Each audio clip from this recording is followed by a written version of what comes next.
We discovered that there is an online game that gathered 50 million players and a total of 400 servers with 1 month left before its official release. The only reason for such massive success is the fact that the game recreates a perfectly immersive virtual reality. They even managed to convince people who once claimed that doing so was impossible to embrace this new reality, including the protagonist who inside his tiny apartment finds himself smelling the refreshing scent of the sea. His name is Lee Kyo, and his in-game nickname is Mose. Suddenly, someone shouting grabs the kid's attention. Startled, he turns around to see who it is. Another boy then tells him that if he's just going to stand there staring at nothing, he should move aside because he's getting in the way of the fight. Mose apologizes, and the boy says that as Claire's, they shouldn't get in each other's way. We find out that the protagonist is a slime cleaner, and since Circuit became such a hit, the game's money and items ended up gaining real-world value with 3 item ranks: common, magic, and rare. Items from the first rank aren't worth much, unlike magic items which come with bonus attribute points. Since players gain 1 attribute point per level, equipping an item that gives +1 has the same effect as leveling up. And as they progress, the character's physical abilities increase, allowing them to gain the strength of a professional boxer. Because of that, magic items that give even just 1 attribute point can easily be worth around $10,000. Rare rank items have never appeared in the game since launch, making it even more mysterious. There are rumors about ranks above rare, but for now, magic items are the best available. Such items can drop from slime monsters which are easy to kill. That leaves many players to hunt those little creatures, hoping to strike it rich. This group of players is called slime cleaners, and Lee Kyo is one of them. Even so, the drop rate for magic rank items is extremely low. That's why the protagonist has been hunting slimes for over 2 months, still nowhere near achieving his long-for goal. After another failed hunt, he decides to head to the coastal town of Lindero. He's shocked when the vendor offers only 20 silver coins for one of his items. Standing in front of him, the old man explains that the market is flooded with slime materials because so many people are selling them, and that's the best price he can offer at the moment. Lee Kyo refuses, takes the item back, and decides to sell it for half the price he originally had in mind. Sitting on a bench, the boy thinks about how he made so little money even after spending the whole day hunting slimes. But his biggest problem is that slimes are starting to become scarce due to how many people are hunting them. Lost in frustration, he reflects on how long he's been at this, with the most valuable thing he's ever earned being just 5 gold coins. To make things worse, his steel sword, a basic beginner's weapon and a common item, is about to break. And new weapons cost far more than his pathetic 5 gold coins. With tears in his eyes, Lee Kyo concludes that this game is garbage, especially because it's based on luck and not merit or effort. If it were, he would have already made enough to pay the monthly fee. Watching other players laughing, the boy says that if he had known it would be like this, he would have just enjoyed the virtual reality like everyone else while working a part-time job these past 2 months. With nothing left to do, he decides it's time to log out of the game. But before that, he needs to check his inventory, since 5 gold coins equal about 500 real-world dollars. Holding on to his hard-earned money, the boy feels like doing this now doesn't seem right, because if he's leaving the game for good, he might as well try to earn a bit more profit first. Looking to the side, Mose wonders if there's anything fun to do. He sees a crowd gather shouting, excited about what seems to be a game, where a trembling guy is preparing for his 8th tribe, begging for it to work this time. A small explosion happens. We discover that the guy only got a human fish, which is inedible. He walks away crying and throws the creature into the air, while the others laugh at his misfortune. As he approaches, Lee Kyo wonders if this is some kind of item gacha. Someone then comments that the guy who left could gotten a better item if he had played a little longer. The game owner draws the crowd's attention to ask if anyone else would like to try their luck, catching our boy off guard as he reveals that a single spin costs 5 gold coins. Seeing the expression on his face, the old man says he looks interested, then asked why he doesn't just give it a try once. Stammering, Kibo says that actually he's just watching. Playing dirty, the man tells him to relax, claiming he can feel a special energy, revealing to everyone that the boy has an incredible amount of luck flowing through his body. Smiling, the old man even says he's been waiting for someone like him to show up. Next to the protagonist, a kid says the man told the exact same thing to the guy who won the fish, which makes the vendor burst out laughing. Not caring, our boy thinks it doesn't matter anymore at this point and decides to give away his only gold coins for a chance to get a special item. Upon arriving at an inn, he looks out the window, thinking it was for the best to get away from that crowd that only cheered for his failure, even if he had to spend the last of his money renting a room. Looking to the side, Lee Ki-ho says he doesn't have a single decent memory since he's been busy hunting slimes. So vultures open the item he bought and get out of there. As he starts the process, a purple light begins to shine from the stone, which leaves the boy quite confused and stunned, remembering everything he knows about the game and how magical items are worth a fortune. He says what's happening before his eyes is nothing like what he saw earlier. The stone keeps glowing brightly as it begins to crack, forcing the protagonist to shield his eyes if he wants to keep seeing. We see that the light is visible even through the window of his room, catching the attention of a man walking down the street. Frightened, the boy ends up falling to the ground, but doesn't take his eyes off the item for even a second. Suddenly, a necklace with a crystal begins to land in his hand, revealing itself to be item called Star of Polarum, a rare type necklace that greatly boosts the user's HP regeneration. Among many other impressive stats, jaw-dropped, Lee Ki-ho wonders how that's even possible. A day later, the boy remembers watching Circuit TV hosted by GM, Korea's second biggest streamer. In that broadcast, the guy talked about the current hot items. The first one sold for the highest price in the auction house was the Ring of Anus, a magical rank item. The story was that it had dropped in a northern boss's territory and had a life regeneration effect, which among all magical effects is considered the rarest. And for that reason, it became the most expensive item ever sold. People in the streets were watching, shocked. Moving on to the second hot item, Jen said it was the Landoris Cavalry necklace, sold for $39,000. Watching the stream on his phone while on the subway, Lee Ki-ho thought he'd never get something like that. Until yesterday, when through sheer luck, the Star of Polarum ended up in his hands. We find out that before, rare items were considered trash in most games. But everything changed when Circuit was launched 3 months ago, where magical items are now the most valuable in the auction house. Because no rare item had been discovered yet, holding the necklace, the protagonist can't hold back and starts laughing loudly. Tears come streaming from his eyes, making them sparkle. Relieved and incredibly happy, he kneels and thanks the item for appearing. Coming down a bit from his euphoria, the boy wonders how much the object is worth, since its effects are completely different from standard magical items, with the most valuable stat being rated at 17.7. Lee Ki-ho then concludes that the Star of Polarum must be worth at least $1 million, which means monthly bills won't be a problem anymore. And not only will he be able to afford a great house, he'll also be able to buy the car of the year. Opening the panel, the boy decides to put the item up in the auction house as soon as possible. But as he looks at the necklace, he decides it's better to test it first, because he heard that just having 3 to 5 extra strength makes someone feel completely different. And since he was struggling to kill even a single slime, if he uses the necklace, maybe he can be like the top high rankers out there. Caught in this dilemma, our boy says that if he thinks about all the crap he's already been through, he should just sell it and be happy. But staying and using the item might be the real reward for everything he went through in the last 2 months.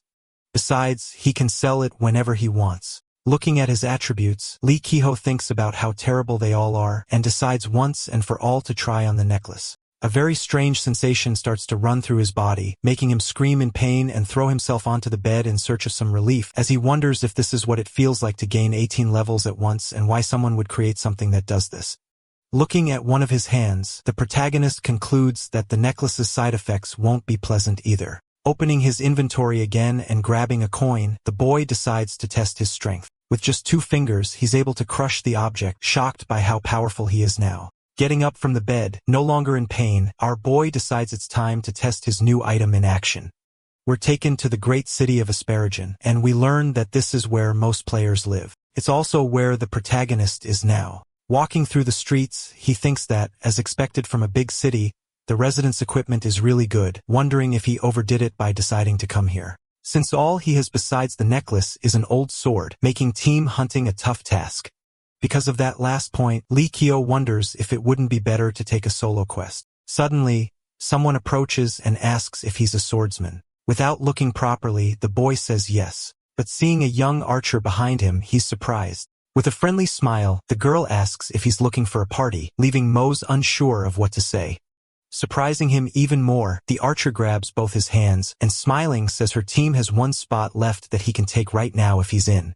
A little distance away, we see a man and a young guy leaning against a wall. Impatient, the armored man asks where Sharon went and why she's taking so long. With a sly grin, the boy says they should wait a bit longer. After all, the girls never let them down before. Reaching out her hand, the girl appears and catches the two's attention, saying she told them she finds someone. Beside her, we see Lee Ki-ho. The man's eyes go wide when he sees the boy wearing beginner gear and a sword that looks like it's about to break. Then he quietly asks the girl, his niece, if she really thinks she didn't bring a useless guy to the team. Sharon tells her uncle to relax because even though the guy looks weak, he's certain he's stronger than all of them. She knows this thanks to her eagle eye skill, which allows her to estimate other people's attributes. Another person walks up, asking if everyone is ready, and the armored man says yes. Lee Ki-ho is stunned to see that the person is none other than Silbora Mim, Guild Master of Silver and famous for being a high-level mage, equipped with 5 magic items. Smiling, the gray-haired man says that in that case, they can begin revealing that he'll be joining the raid too. Shouting, he gets the attention of the people nearby to thank them for showing up to the troll subjugation raid, led by his Silver Guild. Hearing that leaves the protagonist even more surprised. We find out that despite being one of the lowest level monsters, trolls have extremely high regeneration. Not to mention monstrous strength, being able to crush a rock with one hand, making them opponents that definitely shouldn't be underestimated. Lost in thought, Lee Ki-ho wonders if he'll be able to win.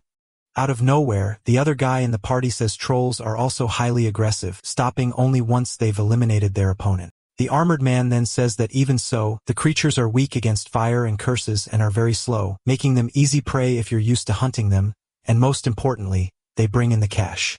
Our boy asks if he means money. Explaining, Sharon says the drops you get from trolls can be sold for a good price. Like troll strawberry juice used to make potions and their hide and bones used to craft gear. That's why subjugation missions are monopolized by big guilds, and players like them just getting the chance to participate should already be extremely thankful. On top of that, the rumors that the Silver Guild is looking for new members seem to be true, which makes everyone even more excited. Gail Nim then says he'd be happy just to get a few drops of troll strawberry juice, because with that money, he could pay off some of his college tuition. Kido is surprised. Upon meeting someone in a situation similar to his, he smiles and tells the guy that he's almost there too. Watching the two of them, the archer girl says she wishes she could go back to her student days. Interrupting the conversation, someone yells, asking everyone to pay attention. A bald man who looks like a monk declares that from this moment on, he'll explain the plan. Still Borum Nim begins to approach, taking the lead, and opens the map right after, announcing that he will now begin explaining the subjugation mission instructions. Everyone there is told to open their respective maps as well. The man then says that over the past few days, his guild members have been taking big risks to set up troll traps. So the plan is first to lure the creatures into each trap. And once one is caught right in the middle of it, everyone should rush in with a focused attack while the monster is weakened. Wrapping up part of the explanation, Silberm states that since trolls are slower than humans, this mission is likely to succeed. Next to our boy, a guy says that receiving instructions from a famous guild really is different. But Kyoto can only think about how he won't be able to experience his boosted stats with that plan. Guy then asks if the way the mission is organized isn't a bit unfair, but the armored man says there's not much they can do. The guy then tells the protagonist that none of the Silver Guild members will be responsible for luring the trolls. Joining the conversation, the archer's uncle says that's because they'll stay in the attack squad to guarantee a bigger reward. Sharon then says that even so, they should be grateful for the chance to participate after all. What if a magical item drops? Armoy realizes that even being part of a group doesn't mean he'll always fight alongside them. Finishing the explanation once and for all, Silberm says that the rewards will be distributed based on contribution points. Sometime later around point 3, one of the members of a trio of boys asks if they just need to find a troll, confirming the hooded boy says yes. And once they do, they should lure it into the trap. Smiling, the red-haired guy says it's crazy that the guild members go on the attack alone, then asks if they'll be able to do the same once they join Silver. When notices his friend bumping into his arm, he tells him to watch where he's going, but he's stunned by what he sees. We find out that while the pair were babbling, the third member of their group had been annihilated by a troll, who is now staring at them with glowing orange eyes. Along with its massive horde, Mouth Sagape, the boys wonder how many monsters are there as the creatures begin roaring non-stop. With nothing else to do, the two of them start running for their lives. Realizing this mission won't be as easy as they thought, the Puted guy tells his friend to shut up and just keep running. Desperate, the two flee, not even knowing where to go with the trolls right behind them. Screaming, the red-haired boy asks where the trap is, and his friend says it's right ahead between the trees. The duo then sees several Silver Guild members standing still, and once they get close enough, they celebrate that they made it out alive. Acting prematurely, the red-haired guy grabs his sword, ready to strike the trolls that had been chasing them. But to his misfortune, he steps into a black slime. Paralyzed, he wonders what this stuff is and why he got caught in a sticky oil trap that causes a massive explosion when set on fire. Looking ahead, he sees that his friend was taken out, quickly realizing he's likely next. With no way out, he starts yelling for help, hoping someone from the guild will move. But they all just watch his situation while laughing. Shocked, he asks if this is really what he thinks it is. Taking action, Silborum activates his magical staff, causing a blinding light to radiate through the entire area. Seeing the attack coming toward him, the red-haired boy exhales his final breath. A huge explosion erupts, raising a cloud of dust. Still smiling wickedly, the guild leader states that he said it from the start that this would be a quick and safe hunt. They just need to find out who's next. Far from there, Lee Keto and his team are face to face with the area boss of the Black Mountain, wearing a necklace made of skulls and terrifying red eyes, leaving our boy wondering what the hell he just got himself into. We go back in time a bit before that moment when the armored man said he could take down a troll by himself, claiming that the creature's attack power doesn't even compare to his own. Jokingly, his niece says that in that case, if something goes wrong, he'll handle it while the rest run away. Annoyed, the girl's uncle asks why they're acting like he wouldn't come out victorious. That's when the protagonist hears a crack. It seems to come from the top of a mountain. Sharon asks the boy what he just heard, pointing his finger. Chemo says there was something on top of the big rock. Suddenly, the archer's eyes go wide because the furious troll has just leaped from the cliff, landing squarely in front of everyone.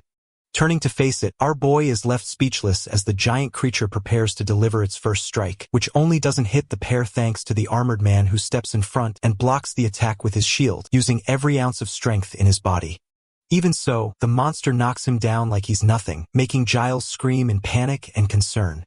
Still in shock, the protagonist asks if that's really a troll without taking his eyes off the creature, which is just inches away.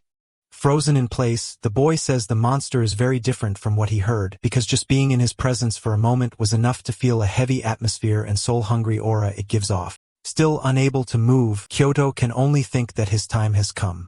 Out of nowhere, arrows start flying toward the troll, who uses its arms to shield itself, then shows that it's now angrier than ever to the misfortune of the archer who attacked it. Trying to save the boy, the armored man runs toward the monster, leaving Sharon and the others extremely worried. Despite the risk, we see that the uncle of the group has eyes filled with rage and is determined to follow through on his claim that he could handle a troll alone. Without hesitation, he activates his shield's power, then uses the collision skill, which aims to strike the target and push it away. The attack works, and the troll starts flying like it weighs nothing. But it grabs onto a tree to plane its feet and stop from going too far, showing that besides being strong, it's also intelligent. Even so, the shield-wielding man feels relieved to have at least created some distance. Nervously, the archer shouts to ask if he's okay. The man says he is, but even though he hit the monster with all his strength, it didn't take any damage. His niece then says the same happened with her arrows and asks what they're supposed to do now. Keto wonders if it would be a good idea to lure the troll into a trap, taking advantage of its slowness. But Giles says that might not work since that's no ordinary troll. It's the hidden boss of the quest, because on top of being alone, its body is different from the others. Spreading cold, our boy asks if, in that case, they can actually handle it and get out alive. Grabbing a potion, the boy in the green coat says that even if he can delay the monster's regeneration, its strength and defense are extremely high. Tricking the red liquid, the armored man says they only have one choice, which is to hold out until the Silver Guild arrives. Furious, the troll swings its club again. Attacking from behind, Sharon tries to hit one of its vital points, but her arrows just bounce off its tough skin, which makes the girl incredibly angry. Her uncle then tells her to fall back again while Moose keeps covering the rear. Lost, our boy just nods at the command, while wondering what he's even doing there, since he doesn't fit in with the group who have been playing together for a long time and are fully synchronized. And they actually enjoy playing unlike him, who's just an idiot repeating meaningless tasks without thinking, dreaming of hitting the jackpot for 2 whole months. Even so, His real wish was to have a true adventure with those people. Suddenly, snapping him out of his thoughts, someone shouts his name to warn him that the troll is about to strike him with full force. With little time to react, the protagonist thinks it's all over. But saving his skin, the armored man jumps in front of him, striking the monster's stomach with his shield again, which almost makes it lose balance and fall. Shouting, the old man of the group yells for Kido to pay more attention, making the boy wonder if he could change from this moment on. Grinding his teeth, he concludes that from now on, it's already too late. And attacking the troll from behind with his sword, he decides that he must change right now. His blade clashes against the creature's fist, but it shatters as if it were made of glass. Because the durability of his weapon has hit zero, and now he's in an even worse situation. Our boy is violently thrown far away. Salida flies from his mouth as he screams. The armored man can only watch stunned. Upon hitting the ground, the boy's vitality drops below 20% and his leather gauntlets are destroyed. Screaming, the archer Burrow tells Guile to dodge. The monster is charging at him. He narrowly avoids a fatal hit. His friend warns that a single blow could send them straight to the afterlife. So now, everyone must scatter across the area as fast as possible. Running, her uncle says he got the plan and charges the troll again, shield raised. With barely any time to react, the monster grabs the tree trunk once more. But this time, the man's goal isn't to knock it back, it's to strike part of his body. In this case, it's foot, which takes a direct hit from the shield. The troll howls in pain, showing that the attack landed well. It shifts its attention to the man slightly below its field of vision. Panicked, the green-jacketed boy yells to warn the uncle of the incoming danger. He looks up, but seemed it's already too late. We see someone sprawled on the ground, surrounded by a cloud of dust. It's Kyo, finally waking up from his blackout. Holding his head, he wonders how he's still alive, only to discover that his stamina has been restored and all of his wounds have been healed thanks to the necklace. Surprised, the young man realizes this must be the regeneration effect everyone dreams of. Suddenly, Giles' scream draws his attention. We see armored man getting struck by a tree, the creature ripped out of the ground. Even the protagonist is thrown into a full panic. As the man holds firm with his powerful shield, the uncle yells to Sharon, who picks up on the cue and gets ready to fire. An arrow flies at high speed toward the troll and hits it right in the center of the eye. Clutching the wound, the monster roars again. But it keeps smashing the tree into the armored man, who begins to think this might be the end. With every strike, his body weakens further and his injuries worsen. Taking action, Kimo rushes into the center of the chaos, throwing his own body against the troll's stomach, sending the beast flying shockingly. Stunned, the boy wonders to himself how he even did that, just like Guile, who questions how he shoved a monster that massive. The troll is finally down, and Most thinks he never imagined he could knock it over alone with just his body. Turning to the green-jacketed boy, he asks if he's okay. The young man says yes, but that the armored man got the worst of it. Suddenly, a bright light begins radiating around the uncle's body, shocking the boy beside him. The protagonist then wonders if this might be a regeneration skill that spreads to team members. With his wounds fully healed, the armored man jolts awake, startled. Sitting up, he says his life was restored, while the archer asks our boy how he possesses a skill like that. Still on the ground, the uncle thinks the kid isn't just some ordinary newbie. Stealing the attention again, the troll begins to growl, trying to rise from the ground despite its injured eye. Annoyed, Sharon prepares to fire again, promising to finish the beast off this time. The armored man throws his iron sword to Mose, declaring it's now or never. Our boy catches the weapon with both hands swiftly, and without a second's hesitation, charges the still dazed troll. Kyo attacks with the sword he was given. Meanwhile, not far from there, we see Silborum looking over his inventory full of items. Granted, he thinks that at this rate, his guild will make about $100,000 in just 10 minutes. We learned that the troll subjugation mission can only take place if there are more than 120 people in the team. That's why the man decided to call in even more participants, including famous folks, to make it look legit. But since the game's loot distribution system is based on contribution after the mission, and who was the one who annihilated most of the trolls, he's going to receive the majority of the drops while pretending to be clueless to avoid any possible conflict. Suddenly, a notification pops up stating that the mission has been completed, revealing that the troll leader of the Black Mountain has been subjugated. Caught off guard, Silborum wonders what's going on, as do the other members of his guild, who find out that the team with the highest contribution was the 13th, and not the Silver Guild as had been planned. We see that Mo's managed to defeat the troll alone and received the title of Super MVP along with a special reward. Out of nowhere, Silverum appears, wounded and groaning in pain, completely alone since his entire team had been wiped out. Hiding behind a tree, the man reveals he's out of mana and health, all because he was trying to reach Team 13, which in his mind had stolen his contribution, ordering his guild to bring the winning team to him immediately. Suddenly, someone approaches, saying they know where he's hiding.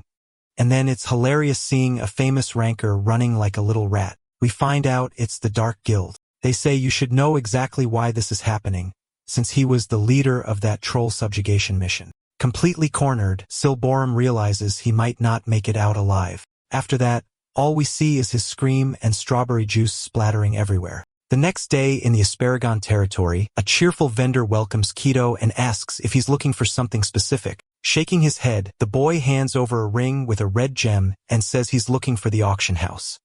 We go back in time a few hours earlier where the boys' team is staring in awe at a glowing orb appearing. Sharon says that's a massive core, and her uncle says it must be because it came from a boss. The item which drops after a monster dies works like a treasure chest, as it can contain valuable loot depending on the creature's strength. Watching his profit, the protagonist thinks to himself they never imagined such a big core could drop. Approaching him, the archer says he's the one who should open the treasure chest. Since he did more than the rest of the team, Giles agrees and tells the boy to just open it already. Obeying, Kino places both hands on the large orb, warning everyone that he's about to begin. A bit tense, his new team watches carefully.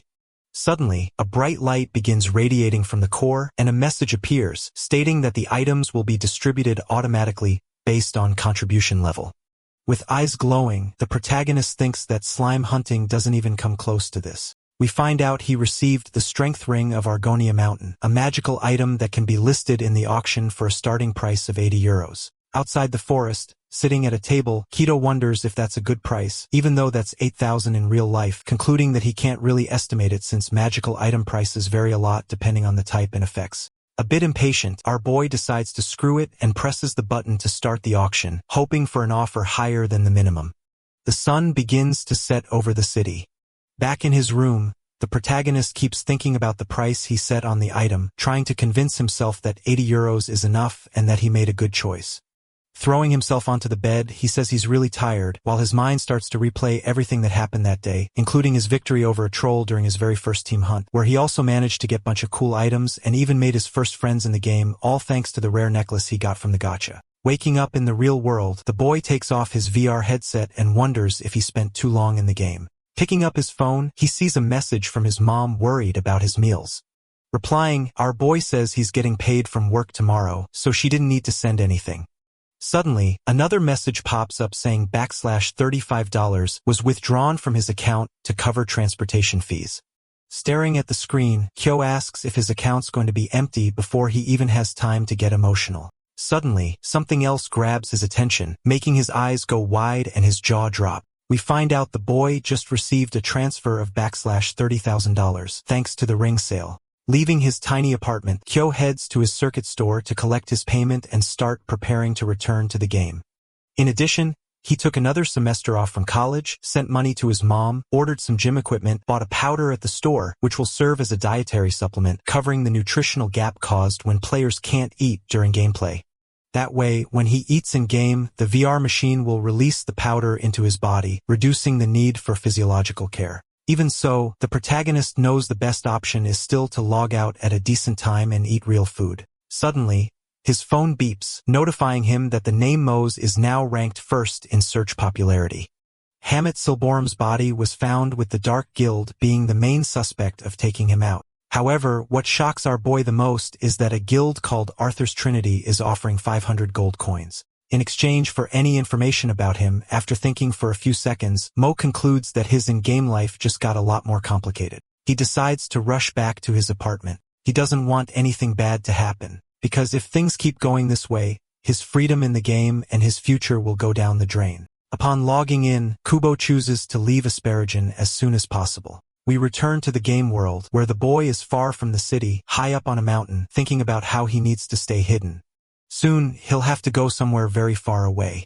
Before making his move, he decides to pick up the equipment made from the Black Mountain hide. The blacksmith who crafted the entire armor says that in his 20 years, he never imagined creating something like this. Smiling, our boy thinks he needed the armor to feel like he's on a real adventure. He thanks the little creature for its services.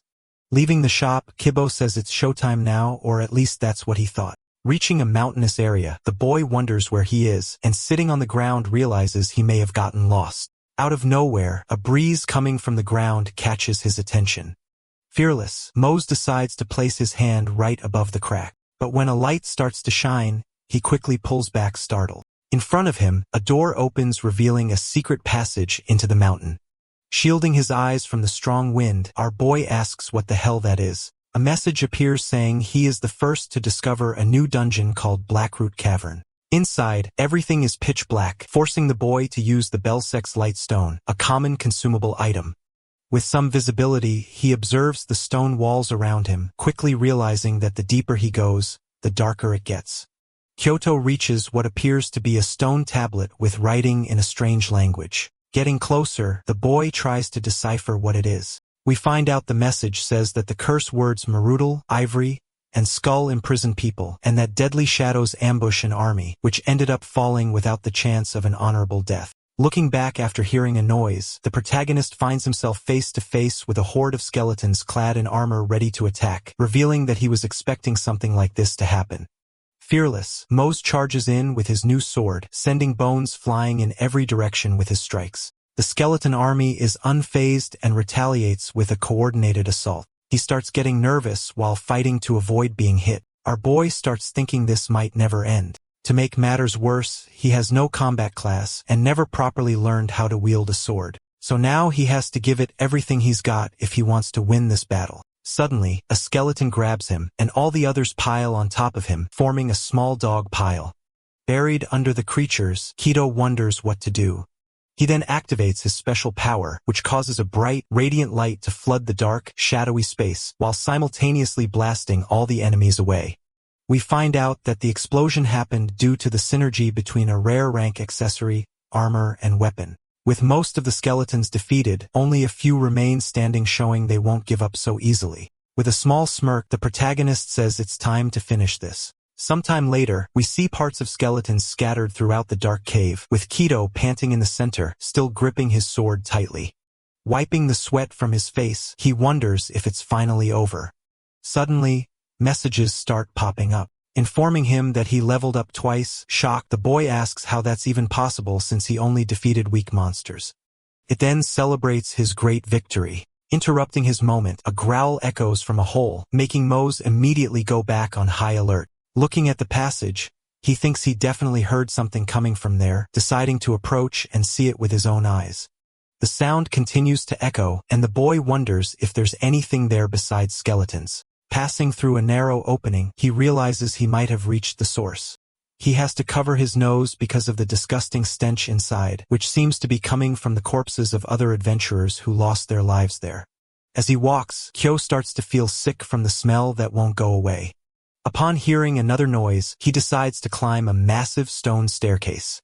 At the final step, he finds another plaque with a message written on it. Ready to decipher the text, the boy gets a bit closer, revealing that someone wrote about their hatred for the Imperial Army, for burning down a village under the excuse of using its supplies, and for mercilessly annihilating their family, all with the face of a demon. That's why he, Moradal, the village shaman, cast a curse on everyone, sealing the exit from that place forever. We learned that Moradal Ivory Skull was the one responsible for turning the army into skeletons, all to get revenge for the massacre. Upon finishing the reading, our boy can only think about how horrible those soldiers were. Suddenly, a strong light begins to shine from the ceiling, bringing a message about a conflict quest where Mose needs to subjugate the leader of the deserters named Gyraton, sealed by Moradal.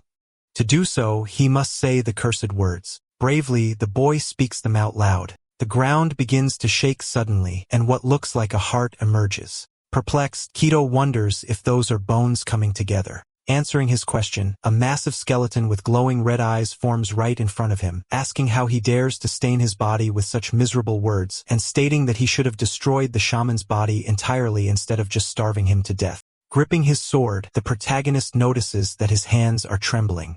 Standing in front of him, Gyraton asks if he's the one who freed him using the curse words. Stuttering and scared out of his mind, Kubo says that it was indeed him, and that he's here to deliver judgment for the looting of an innocent village.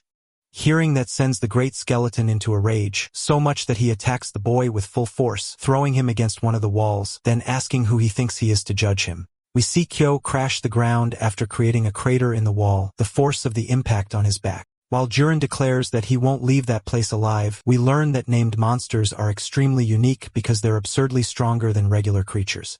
Trying to get up after losing 20% of his health, Mo admits he didn't expect these creatures to be as strong as the rumors said, concluding that the battle won't be easy at all.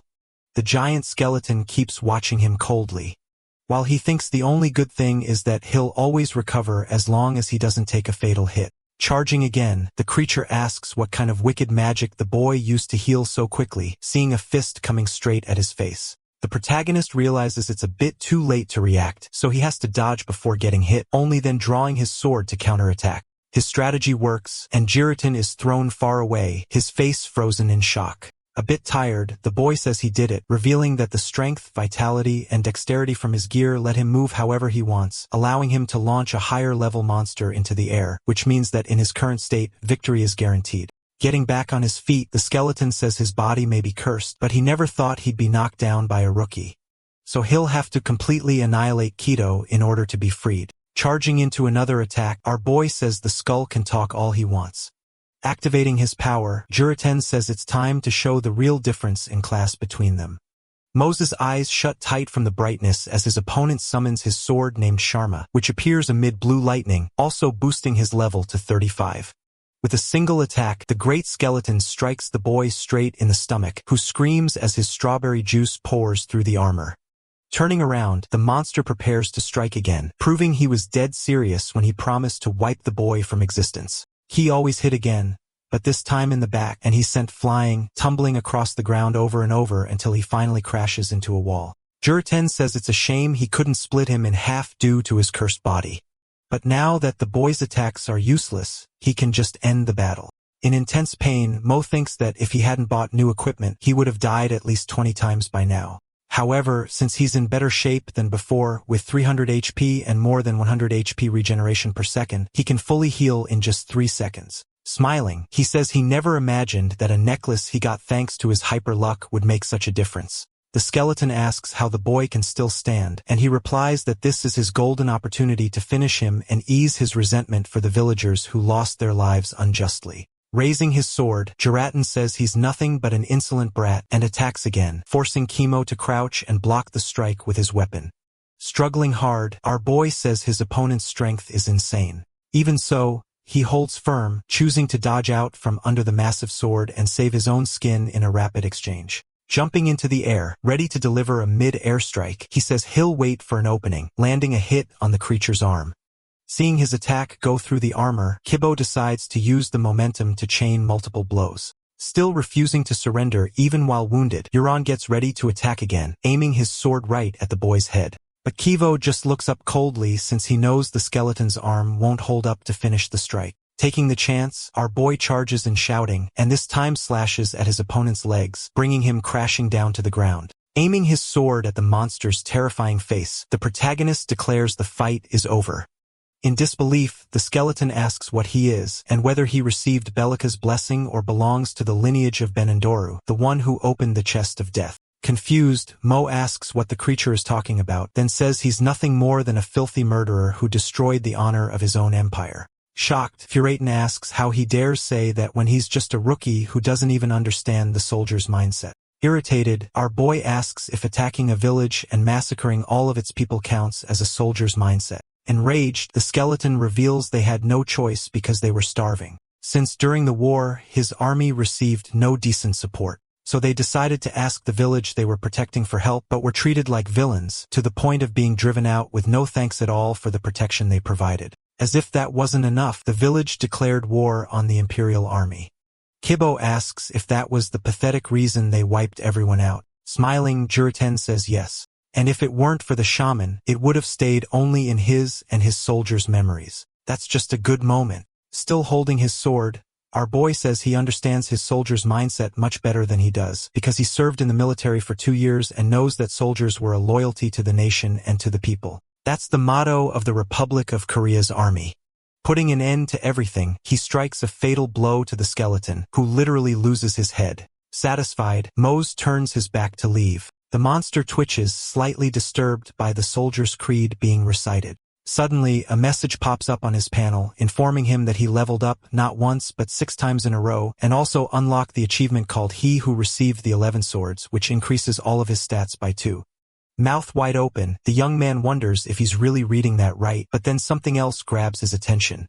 Turning to look, the boy realizes that Juritan's core is floating right in front of him, and it looks quite different from any he's seen before.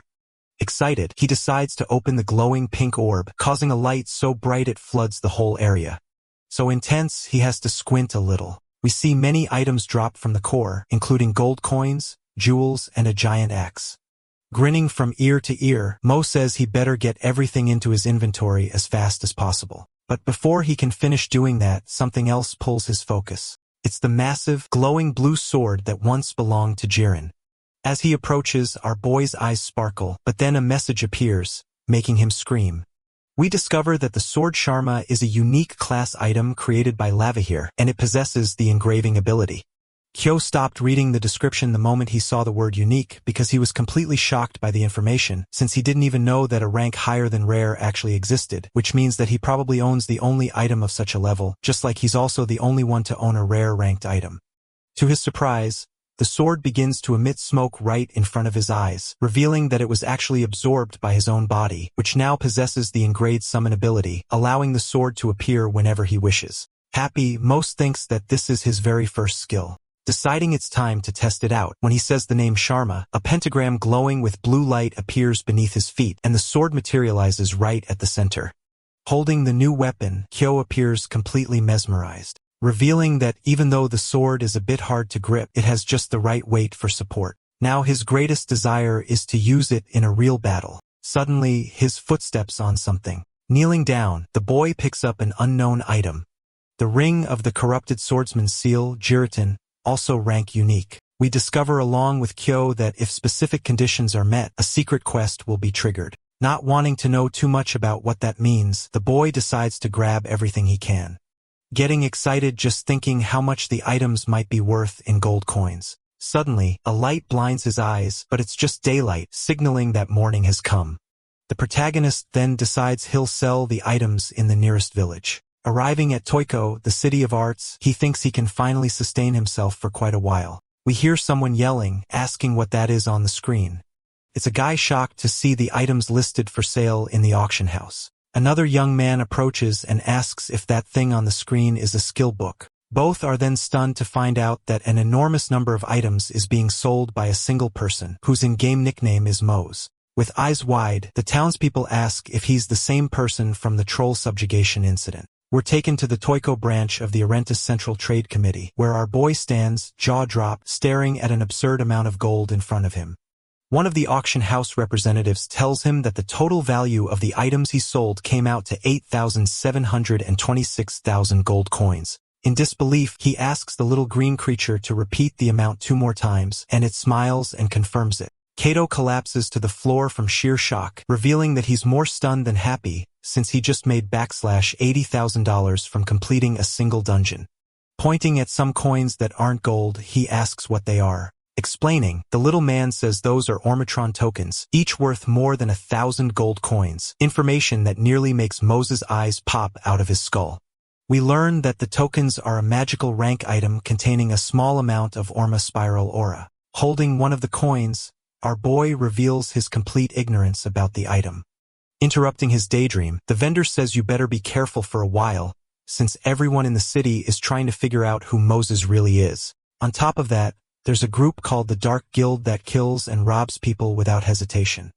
It's already night outside, and people are still talking about our boy and the massive fortune he must have earned, stating that if they run into him, they'll rob him without mercy. Hidden under a cloak, Kido realizes the situation is more serious than he imagined and that he'll need more than just clothes to protect himself. Suddenly, something clicks inside his head.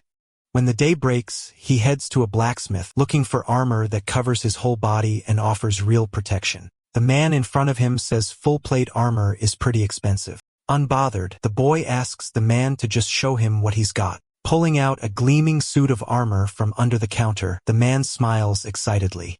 Grabbing the helmet, the boy concludes that it'd be hard for anyone to recognize him. Deciding to ask the price right away, the man says he crafted that piece during the Forgemaster King's challenge back in his day, so he'll only sell it for 200 gold coins. Then add that he knows it's expensive, but it's the best work of his life. His speech is cut short when the boy places a box full of coins right in front of him, then asks him to hand over the full set of armor. Later, we see a green-eyed elf walking through the city. The boy asks if she's on a new mission, revealing that her name is Kia. It's Varen who says he can help her if she wants. Walking away, the young woman says she doesn't need Deadweight who takes ages to finish a mission. Mocking her, the boy asks why the elf is playing hard to get if she's nothing but a mutt. Hearing that enrages Keed, who lunges at him with her sword. Cornering the man, she holds her blade up. Trying to calm things down, Varen says she wouldn't want to hurt a fellow adventurer who's also on a mission. Walking off, the girl says he'll have to be faster next time. She then picks up a small stone and throws it to the ground. After whispering something, it opens a portal, which begins to close the moment she steps through it. Smiling, the man says she's nothing insolent mutt, then decides to return to his mission, which is to find the Star of Poldrut and currently hanging around Quairo's neck. Far from there somewhere else, we see a wagon where the driver thanks someone for saving him. Wearing the armor, Quairo says the man doesn't need to thank him. Offering a ride is more than enough. We find out the man was merely taken out by a monster, only be saved by our boy. Curious, he asks if the young man is a student. Mo says yes, and that he started making money to pay tuition. Friendly, the man says the boy's parents must be proud of him, then changes the subject. The protagonist asks how the man ended up there. He replies that he needed money. So he decided to try the game since he heard it was good. Then turning, he asks where the boy is headed. Our boy says he'll decide once he reaches Silver Valley, and the man says he'll take him wherever he wants, telling Kivo not to worry about being a burden since he's enjoying having a bodyguard. Ohana arriving in the city, the boy says in that case he'll catch him later. The man says he'll be at the fountain right in the city center. A message appears on Moses' panel, warning him that his armor needs repairs. With no better option, he decides to handle that first, heading straight to a blacksmith shop, or rather a blacksmith woman's. While he waits, the boy thinks how glad he is he got Jaredin's seal. His only concern now is finding out the specific conditions to activate the secret mission, since he's been searching but feels like he's hit a dead end. With his armor repaired, Kivo decides to meet up with the old man again to go to the next stop, but he freezes when he sees a small crowd gathering. We see the poor old man who gave him a ride lying on the ground being beaten by a red-haired guy who says he hates being kept waiting, and asks if the man thinks the Valley clan is made up of cowards. Shocked, the other people can't believe what they're seeing. Unbothered, the red-haired guy says this will be the old man's last day alive. But before he can land a blow, Han grabs his wrist. Looking to the side, he asks the armored person what the hell they think they're doing. Crushing the boy's wrist, Mosa asks if he seriously thinks being late is a good reason to beat someone. Yanking his hand back in fury, the guy asks if he even knows who he's talking to. Then declares that in Valley territory, everyone must obey him and never make him angry. Our boy asks again if that's a real reason to beat someone. Acting rashly, the guy lunges to throw a punch, saying that if he doesn't like it, tough luck. To his surprise, the protagonist dodges effortlessly. Counterattacks in a flash, saying this is called self-defense. The guy is sent flying, crashing hard into the wall of a house. In disbelief, the bystanders ask if he's okay. Kido approaches the man who had been getting beaten to help him up. Mouths open, people start asking how he had the guts to strike the Valley clan heir. Suddenly, a furious voice yells, calling Mose a bastard. It's Rig Valley father, the red-haired boy, who orders his guard to take out the protagonist for messing with his son. Without hesitation, Python draws his sword and asks how Kilo dares lay a hand on the young master, saying that now, he'll have to destroy him in the name of the Knights of Silver Valley. Our boy decides to summon Sharma, which instantly appears in his hand, blocking his opponent's strike. Shocked, the man asks what that is. But before he can get an answer, he's also thrown back violently, landing right where the Harrow Valley is.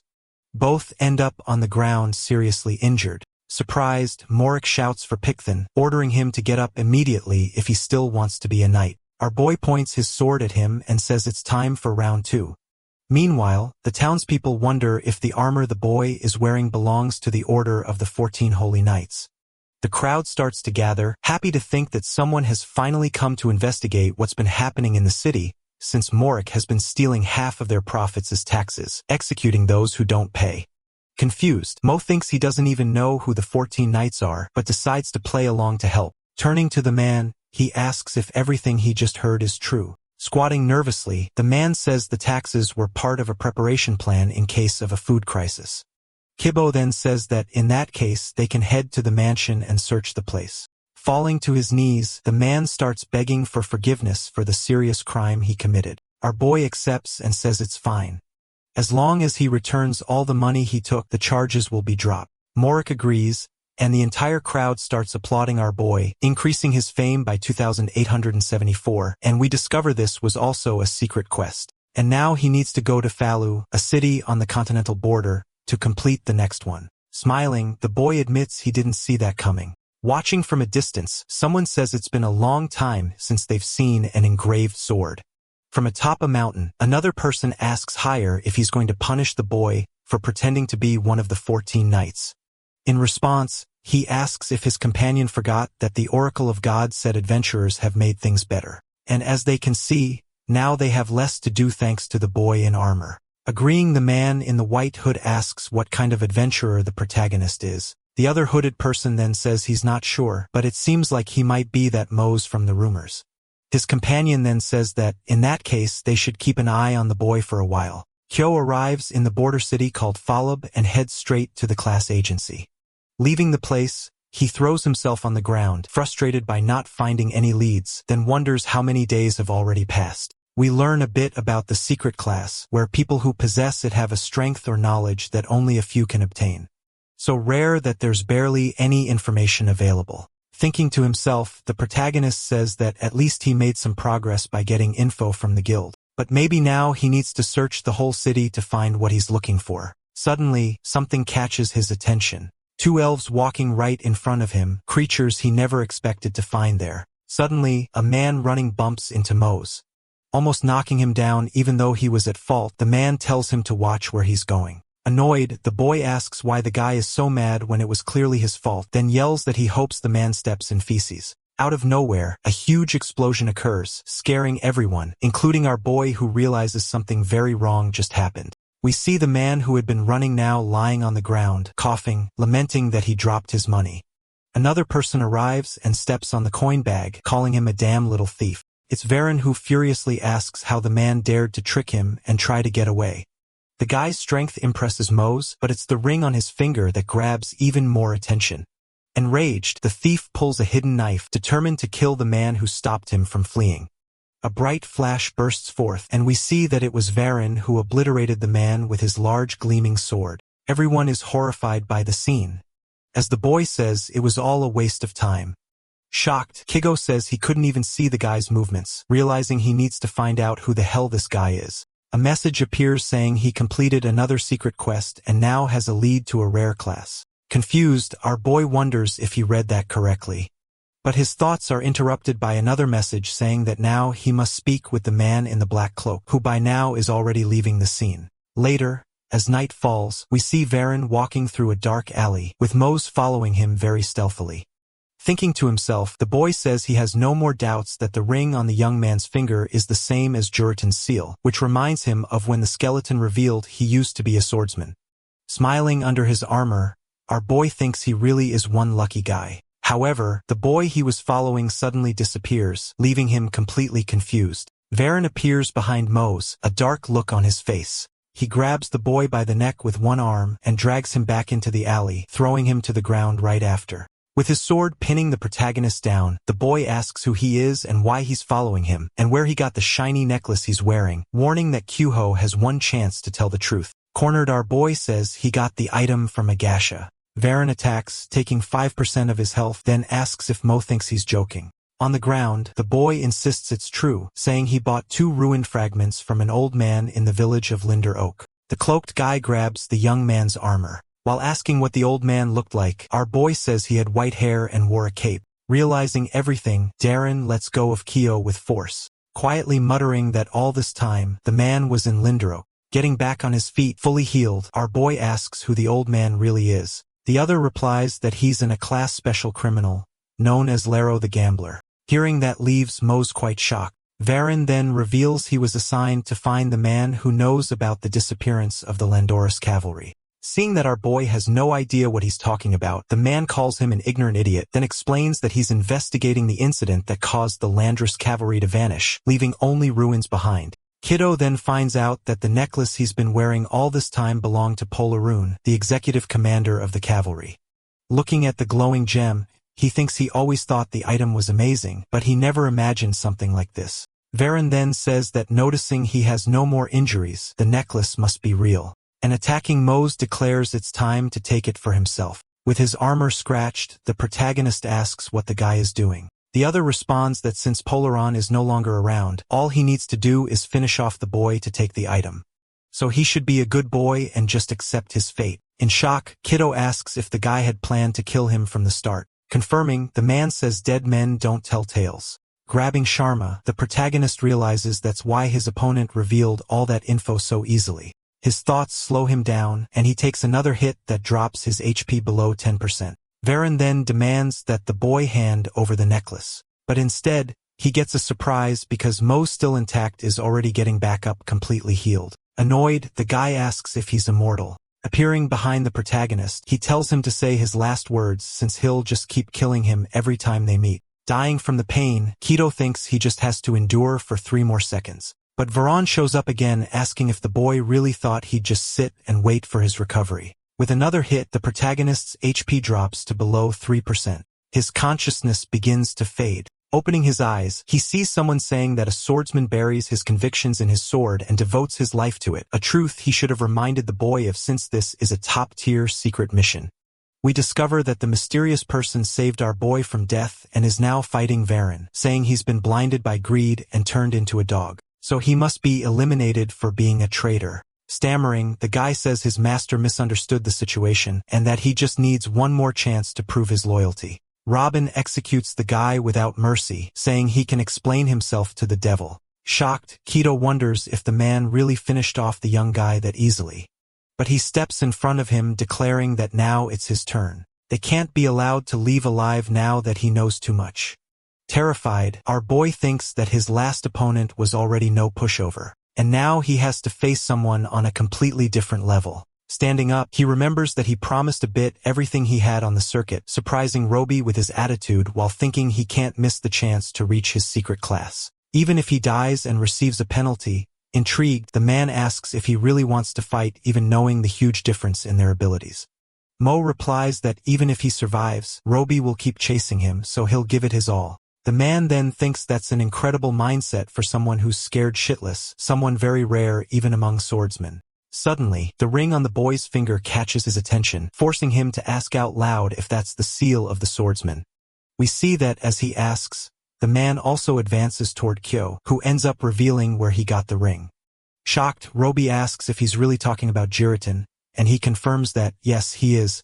They stare at each other for a few seconds.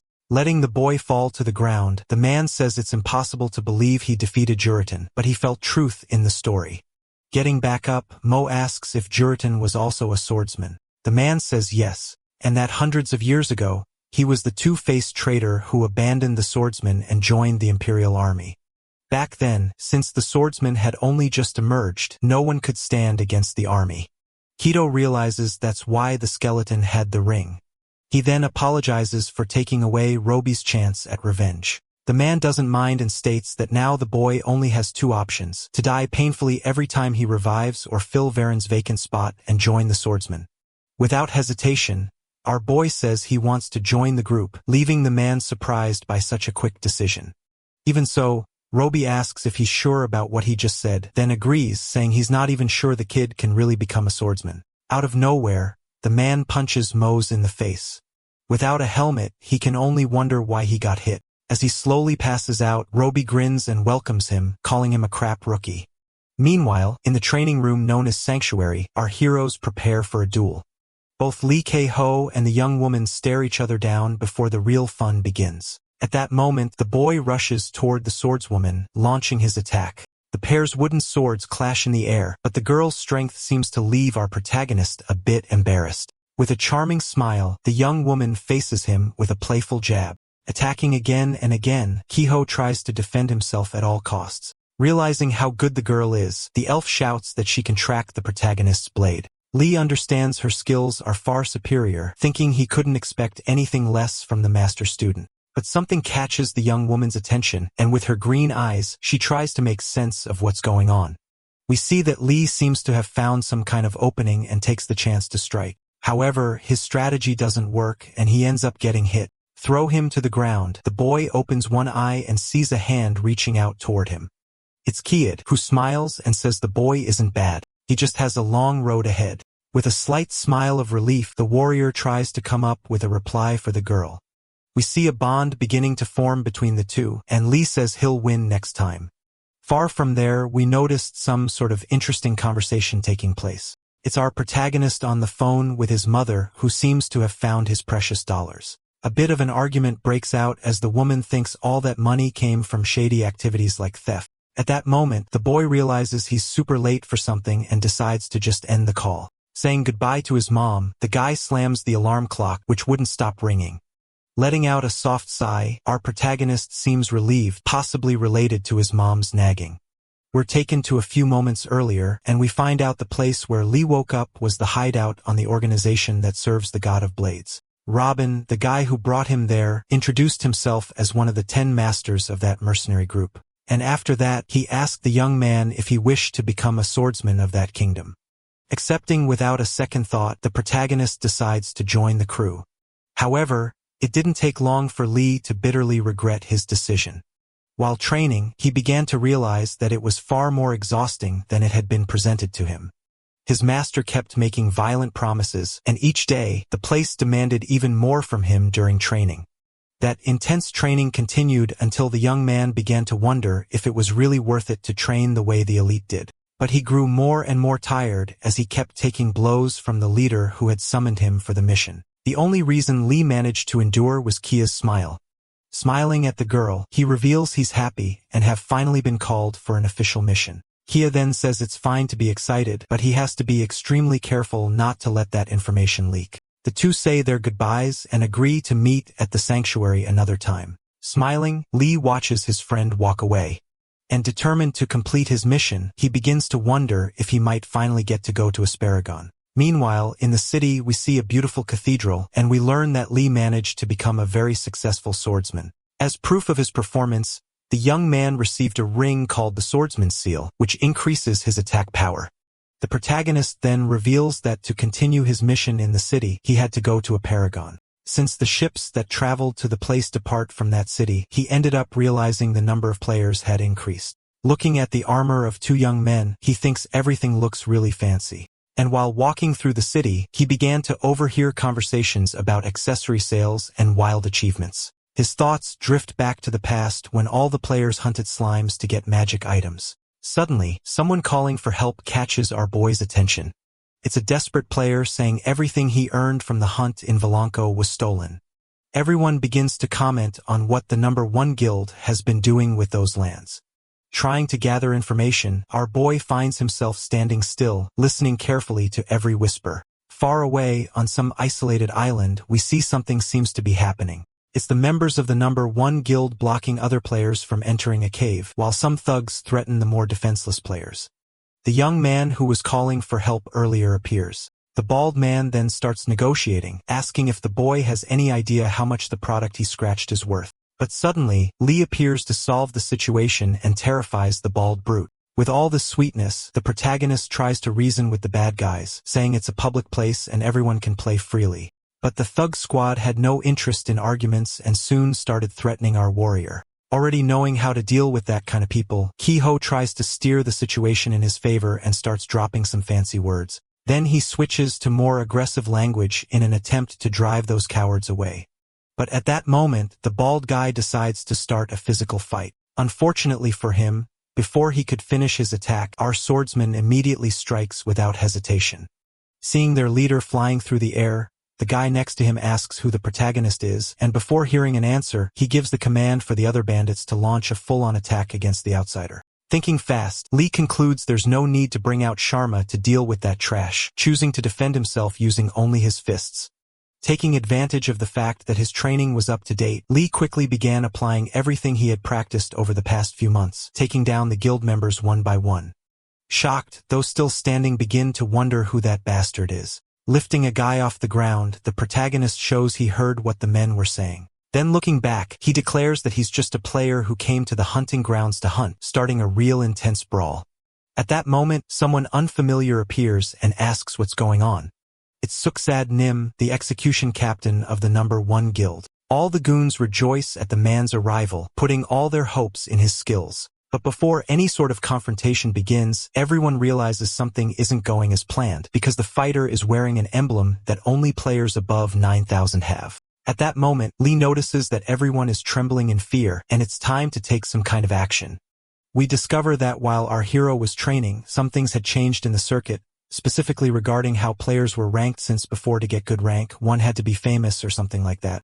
However, a certain information guild started bending those kinds of rules, making things confusing. Grinding his teeth, the strong, long-haired warrior shows he's furious. And as he gets ready to attack, he makes sure to remind everyone that the guild needs to rank up urgently.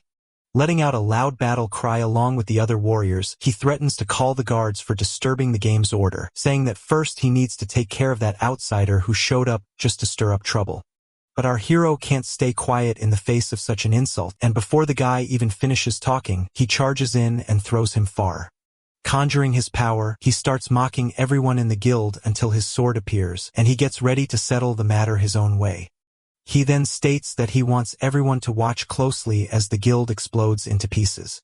A blinding light floods the entire space, and intense blue rays shoot through the air, leaving everyone stunned. Lee takes the chance to dash in, hitting his distracted enemies with full force. They couldn't even understand what had just happened. From a distance, our boy spots a pair of slackers, showing that they'll be the next to taste the edge of his blazing sword. However, they weren't that dumb, and upon realizing how serious the situation was, they quickly team up and flee the scene, leaving the protagonist seemingly alone. Immediately, a message pops up for him informing that the reserve ship is about to depart. At that moment, he remembers that before all this chaos, he had a mission to complete. Giving a slight smile to the boy who got his stuff back, our hero decides it's time to leave. Far from there, sometime later, we see the Vilus Dawn ship soaring over the city skies at high speed. Looking down from above, our guy is amazed by how beautiful the view is, unaware that someone is approaching. The man then asks if Lee is the one who came for the mission. That's when our hero notices that the man also has a ring on his finger. Saluting respectfully, the protagonist shows deep admiration for the organization and its mission. "Let truth be questioned only by the blade," replies the man politely and kindly to the outsider. However, Kiho notices something odd about the man's aura. He instantly activates the insight skill, which allows him to see people's names and levels.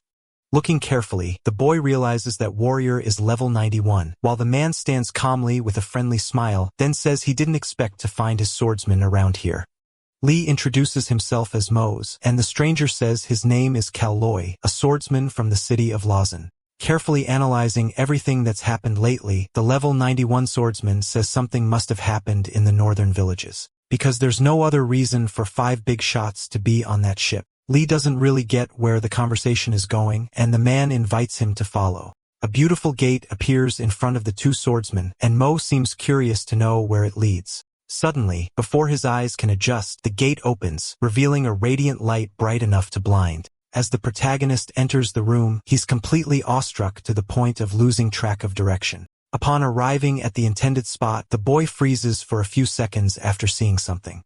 Koi points to a table with 5 people who apparently are the strongest beings on the entire continent. Lee and Mo is completely shocked. One of the mercenaries aggressively asks if the 2 boys or the kids will join the team of winners for the mission. Yvonne, a beautiful woman, asks if the 2 of them will be alright since they look weak. Meanwhile, one of the holy knights smiles and says that one of them may not look it but is an adventurer blessed with immortality. At that moment, Lee is left speechless, not knowing he was that well known. Slamming the table, someone says they heard the young man managed to become a true swordsman. It's Gon, the sword master of Tekris. However, our warrior can only think about fact that this master is level 244. We learn that swords have power and becoming a sword master is the ultimate goal of all swordsmen. That's why the man is considered legendary. Knowing he's among the best of the best, Lee immediately bows and introduces himself as Mose. The master then asks about the other young man with him, and he quickly introduces himself as well. But the sword master gives him a threatening glare. Noticing a moment of silence, Lee feels a bit awkward but stays alert. For a few more seconds, the master deliberately keeps his lips steeled and says nothing, then suddenly bursts into loud laughter upon realizing those young ones were not cowards at all. At that moment, our warrior requires a new skill for having met the sword master, Daniel +2 attribute, which makes him very happy. He then reveals that he now really wants to know how strong those 5 standing in front of him are, and that he's not surprised the mission's difficulty is actually high since such amazing people are participating. Out of nowhere, an alert sounds, catching everyone off guard. The voice of the ship's captain comes on, informing them that in just a few moments they'll be arriving at the Nordham's snow wall. And that even though it might seem like the first journey is coming to an end, this is only the beginning of a dreadful challenge. It's time for the group to discuss the details of the upcoming secret mission. Upon hearing the sword master calling everyone, Lee simply nods. Then he realizes that the mission level has changed and the combat is now ranked SS. Meanwhile, north of Langmiz, we see an imposing snow wall rising over the ice, and we find out that our hero wasn't the only one surprised by the mission's level increase. Holding a paper of the swordmaster says that if things keep going this way, the mission might be cancelled quickly. Unbothered, one of the warriors says that might actually be for the best, since if a rookie is sent there, he might never return alive. Taking advantage of the confusion, the woman asks what caused the increase in the mission's difficulty. Grabbing the document, the blonde knight tries to carefully read the part that mentions this unexpected change, revealing that it all happened because the source of the supernatural phenomenon was discovered. Since he'd never heard of this before, Lee wonders what that actually means. Explaining, the blonde guy says that on the eastern continent, the level shifts are being caused by a lightning bolt. The long-haired warrior then says it's a red lightning, so there must definitely be some creature involved. Joining in, the Master of Swords says it can only be the dreadful creature Garnest that's causing such great imbalance. The blonde knight then tries to explain that not even they know how the monster got there. We find out that the terrible creature seems to have come from the unknown continent and made its home precisely in those icy regions. Everyone starts looking at the blonde guy, even Lee and Collier, hoping to understand what's really going on. Breaking the silence, the barbarian asks about the reward. Smiling, the knight says that 50 magic coins will be deposited in the account of whoever defeats the beast. The woman then says she needs something other than that promised money, getting the right to all the food in the Asparagon market immediately. The knight then says that Gon can also ask for something if he wants, but he doesn't know what he could offer since the Master Ori has nearly everything. The man then says he doesn't need any kind of reward. His only condition for joining the challenge is to have the 2 rookies on his team. After the invitation, a message appears for Lee. Meanwhile, snow continues to fall on the fortresses of Langeru. We find out that there is a large in there called Snow-Lying Dragon. A member of the Order of Sacred Knights appears and greets the saviors in the name of Bellica and Velas. Everyone is increasingly delighted with the warm welcome from the man, who clearly was very powerful, as we see that his level above his head is 172. Next, they are taken to a place with a table where the truly important matters will be explained. That barbarian doesn't have much time for small talk and immediately asks what the current situation is. According to the Sacred Knight, that red lightning has begun to fade. The master then says that now would be a great opportunity to attack. Excited, the barbarian says that in that case, he'll be right on the front line to attack more effectively. Agreeing, the leader says he and the rookie swordsman will attack from the rear. But that sounds a bit strange to Lee, who seems uneasy knowing he'll be fighting from the back. The rest seem ready for whatever comes their way. The Sacred Knight is happy with their enthusiasm and says he'll prepare a wonderful spell to help. Standing up, the Swordmaster says that everyone there must follow the plan. Far from there, we see it's extremely cold as snow begins to fall in a space already completely covered in white. The storm ends up greatly hindering our warrior's vision, who continues trying to walk. Looking at the sky, he realizes that the snow won't stop falling on his head anytime soon. However, contrary to what they said, a terrible red lightning strikes the ground. They didn't know exactly what was happening, but they quickly spotted the mark on the ground after the lightning strike. Confused, Lee wonders if that happened because the terrible dragon flapped its wings. Seeing that his friend was falling behind, Kaler shouts for Mose to start walking faster. Our brave team begins to take their positions, and it seems that everything is set for a grand battle. At that moment, the Holy Knight declares that since they are all together, it's time to start his magic. Lifting his staff, the powerful wizard begins casting a mighty spell that will help the team. Upon touching the snow, a loud noise fills the environment. Looking at the sky, they all notice that everything became quieter. Lee carefully observes his hands and realizes that even beneath his armor, he is still trembling. While the mage continues his spell, something catches the protagonist's attention. It is the mage, singing a beautiful hymn of love to Valus. Shaking a sacred bell, the moment grows more intense for both priests. It seems that finally something starts happening with our champions, who become increasingly happy and surprised by the holy magic. New abilities begin to manifest before them, all in favor of the moment they are living, leaving everyone quite surprised and excited. Thinking to himself, Lee says that the new ability is at its peak, given the amount of power that entered his body. However, before they could continue with that magical and special moment, a loud crash occurs. With wide eyes, Lee seems to quickly understand what that was. While drawing his sword, the master says that indeed that bastard decided to appear there on his own, then ordering everyone to prepare. Placing his powerful shield on the ice, our barbarian steps forward, as previously agreed. Meanwhile, our warrior prepares her abilities to face the terrible beast approaching the location. Looking intently at the sky, the blonde knight tries to understand what is coming closer. Lee doesn't let anyone notice, but reveals in his thoughts that he is worried about where the creature will appear, soon discovering that the monster chose a spot right behind him. The dragon's winged beat sends snow flying in all directions. Turning around, Lee mentally prepares to face whatever comes. Then realizing that a terribly dangerous creature stands before him. Showing its sharp fangs, the dragon opens its mouth, and we can see a light in the back of its throat. Without hesitation, the creature lets out a mighty roar. Lee was so scared by what he saw that it felt like his legs stopped working. Raising its long, scaly neck, the dragon shows that it's about to attack, leaving Lee not only paralyzed, but also cornered. Flames begin pouring from the animal's mouth, coming straight toward the protagonist who tries to protect himself with his arms. By luck at that moment, the barbarian steps in front of him and manages to control the dragon's fire with his shield. Furious with the young man's performance in that battle, he orders him to quickly retreat to the back line. A rope is thrown to try to silence the beast's mouth. Yvonne yells at the creature, ordering it to quiet down a bit. Everyone else cheers the warrior's clever move as she had the courage to face that beast. Now it's the masters and the blonde knights' turn to do their part. They combine their attacks, causing flashes of light to appear everywhere.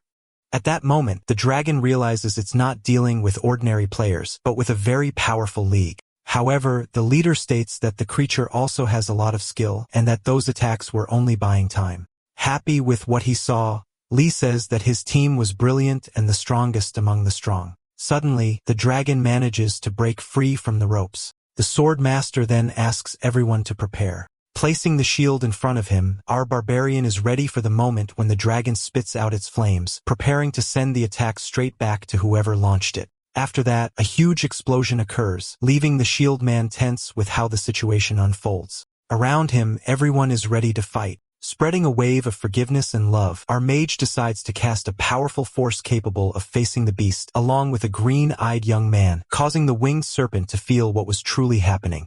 At that moment, a special ability is activated, and they have 7,000 seconds to attack the now weakened enemy. Our barbarian is very happy, realizing that now he might actually have a way out. More fiery bolts shoot from the beast's mouth, trying in every possible way to destroy the group. However, all of its magic is turning against itself since the barbarian's shield keeps reflecting it. The dragon then shows signs of rage. Out of nowhere, the barbarian's strength seems to increase, and Lee notices when this happens. He recalls a moment when something very similar occurred some time ago. The creature spreads its wings and charges for another attack. But the young warriors quickly realize what strategy the beast is using. As the dreadful dragon seems to close in, someone causes thorny plants to rise from the ground. They end up wrapping around the creature. The one responsible is our heroine, who grows more eager to defeat this challenge and finally eat to her heart's content. However, she realizes she won't last much longer. The blonde knight activates his ability, leaving the protagonist completely dazzled.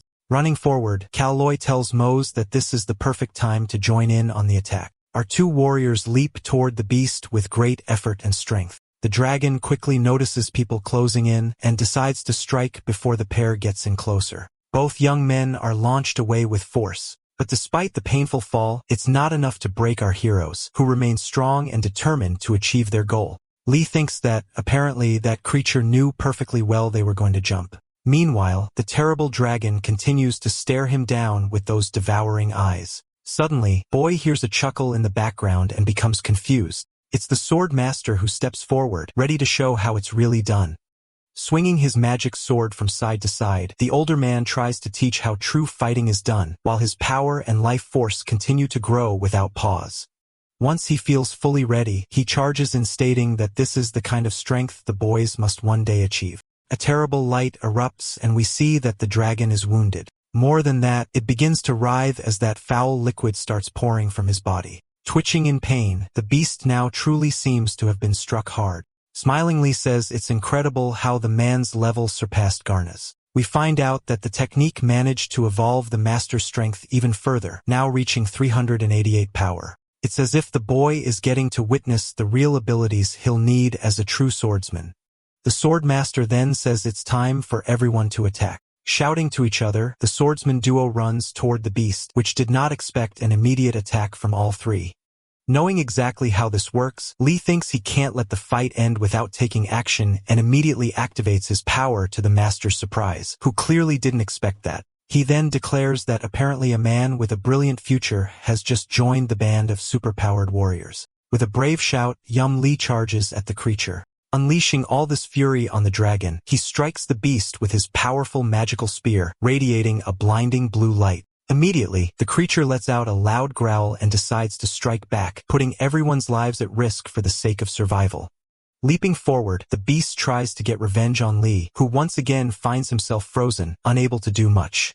Remising, our hero, tries to think of a way to save himself, but then hears his master say that right now, he won't need to use all his strength. After all, he's still just a boy.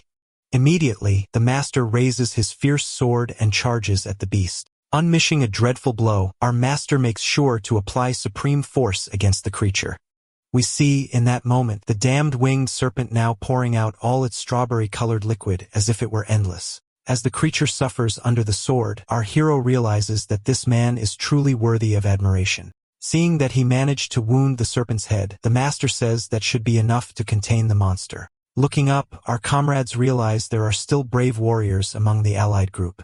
Asking everyone to step back, our angelic Meg prepares to cast one more spell. Descending from the heavens like a furious thunderbolt, the guardian helps shake the dragon's very foundations. Immediately asking forgiveness from all celestial creation, the barbarian also shouts for the other allies to flee behind his magical and powerful shield. Knowing that this is a necessary act to save many lives, the knight calls down a lightning bolt from the sky toward the terrible beast. Feeling the cosmic lightning touch its body, the cursed being can only scream. A grand explosion occurs and spreads infinite light throughout the area. When the light fades, everyone sees the dragon lying in the snow too weak to rise. Looking at that scene, our hero realizes that his team has won. However, something suddenly scares him. We see that in front of them, the core of a hungry dragon has appeared, a magical and extremely powerful stone. Taking a deep breath, Lee tries to understand what will happen next. Then realizing that the others couldn't see the core because they were NPCs, he then decides to get closer to the dragon's powerful core. His eyes reveal that he was becoming increasingly nervous and confused with the direction that journey was taking. Applauding the new friend, the violet-haired woman appears, celebrating the end of that wretched mission. We find out that, during the battle, our hero managed to improve even further in the game and leveled up 25 times. The barbarian begins saying goodbye to the group as he hated the very cold weather. Meanwhile, we see that Levon managed to call people to dismantle the dragon's remains and make good money in return. After that, she left once she was satisfied with the magical skills and items she had obtained. Our angelic little friend took the moment to say farewell and congratulate the other guardians for a wonderful battle. To the master, meeting two swordsmen with incredible talent was the true reward of that grand battle. Content with how everything turned out, the angelic knight gives a smile of gratitude. Thinking, Lee says that it was a lot of pressure knowing Hire actually liked him.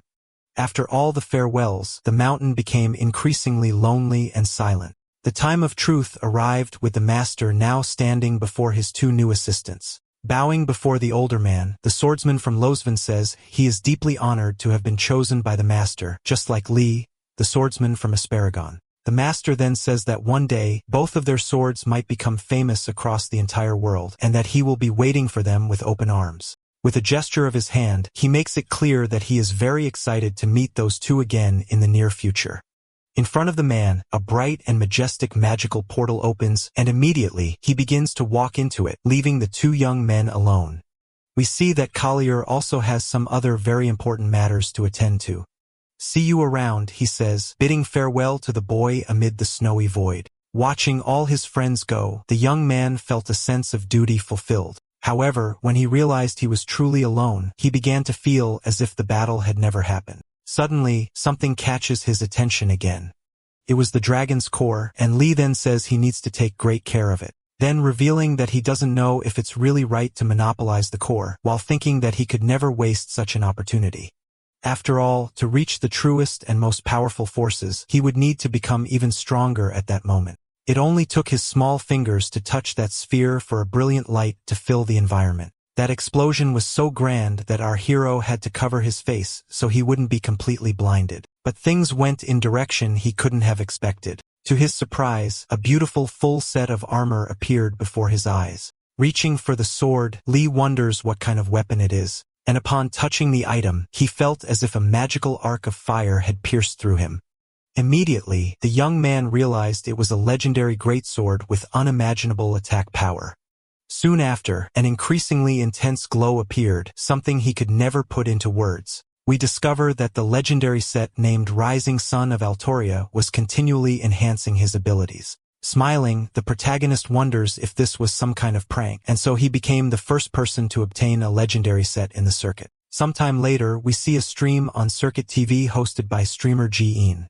The young man reveals that the Information Guild posted some kind of update last night about a true war involving newly ranked players from every continent in the world. We see that our young Lee is discovering along with everyone else that the new rules of the game will soon be revealed, where special missions will be given to the ranked players in the national level game, and a new summoning of global players will emerge. After the young man decided to grow stronger within the game, he also started going on walks to develop his stamina. Since every time he returns to reality, he feels like his head is hurting more and more. Thinking to himself, Lee says that the game he started to improve his life is beginning to look more and more like real life. The only difference being the fact that he earns a lot of money inside the game. The young man begins to wonder if he should keep seeing an old mecha game.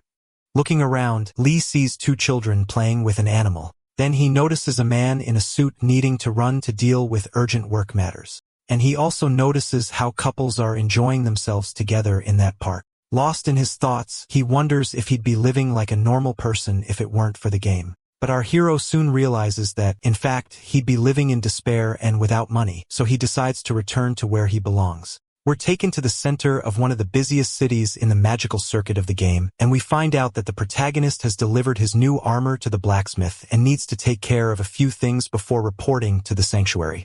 Seeing an empty alley, he says that no one will see him there, so he decides to open his inventory on the spot. After searching, he manages to select one of his legendary and magical items. It seems it really wasn't a dream, and that sacred sword is now in his hands ready to be used. However, the boy is immediately caught off guard by something he hadn't planned for, and he starts to feel a terrible heat in his hands. A brilliant and magical explosion occurs. Immediately, Lee is teleported to a place we can't yet identify. With a massive headache, it seems the young man has acquired a unique fencing style. His mind is filled with the necessary skills to handle such a heavy and unique weapon. Meanwhile, his hands are more and more filled with fire and power. At that moment, he hears something that leaves him frozen. Looking behind, the protagonist feels like he knows that presence. A bit farther away, someone is speaking nonsense, and he can't quite understand the gossip. We discover it's just a boy using a communication orb that allows people to talk across any distance. Remembering that could be extremely useful, Lee wonders if he should buy that rare item. A short time later, he's already at the shop thanking the clerk for a new purchase.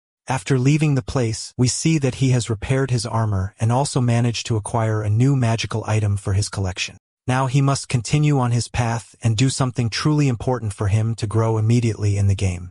Clicking on his teleportation item, he heads toward the magical sanctuary of Asparagon. Far from there, we see a large ship arriving in the city. A flight attendant thanks the young man for choosing them and says she will treat him like a king. Being friendly, the woman also says she'll take Lee to the White Horse and that he only needs to follow her. As he walks through the place, our young man observes every detail.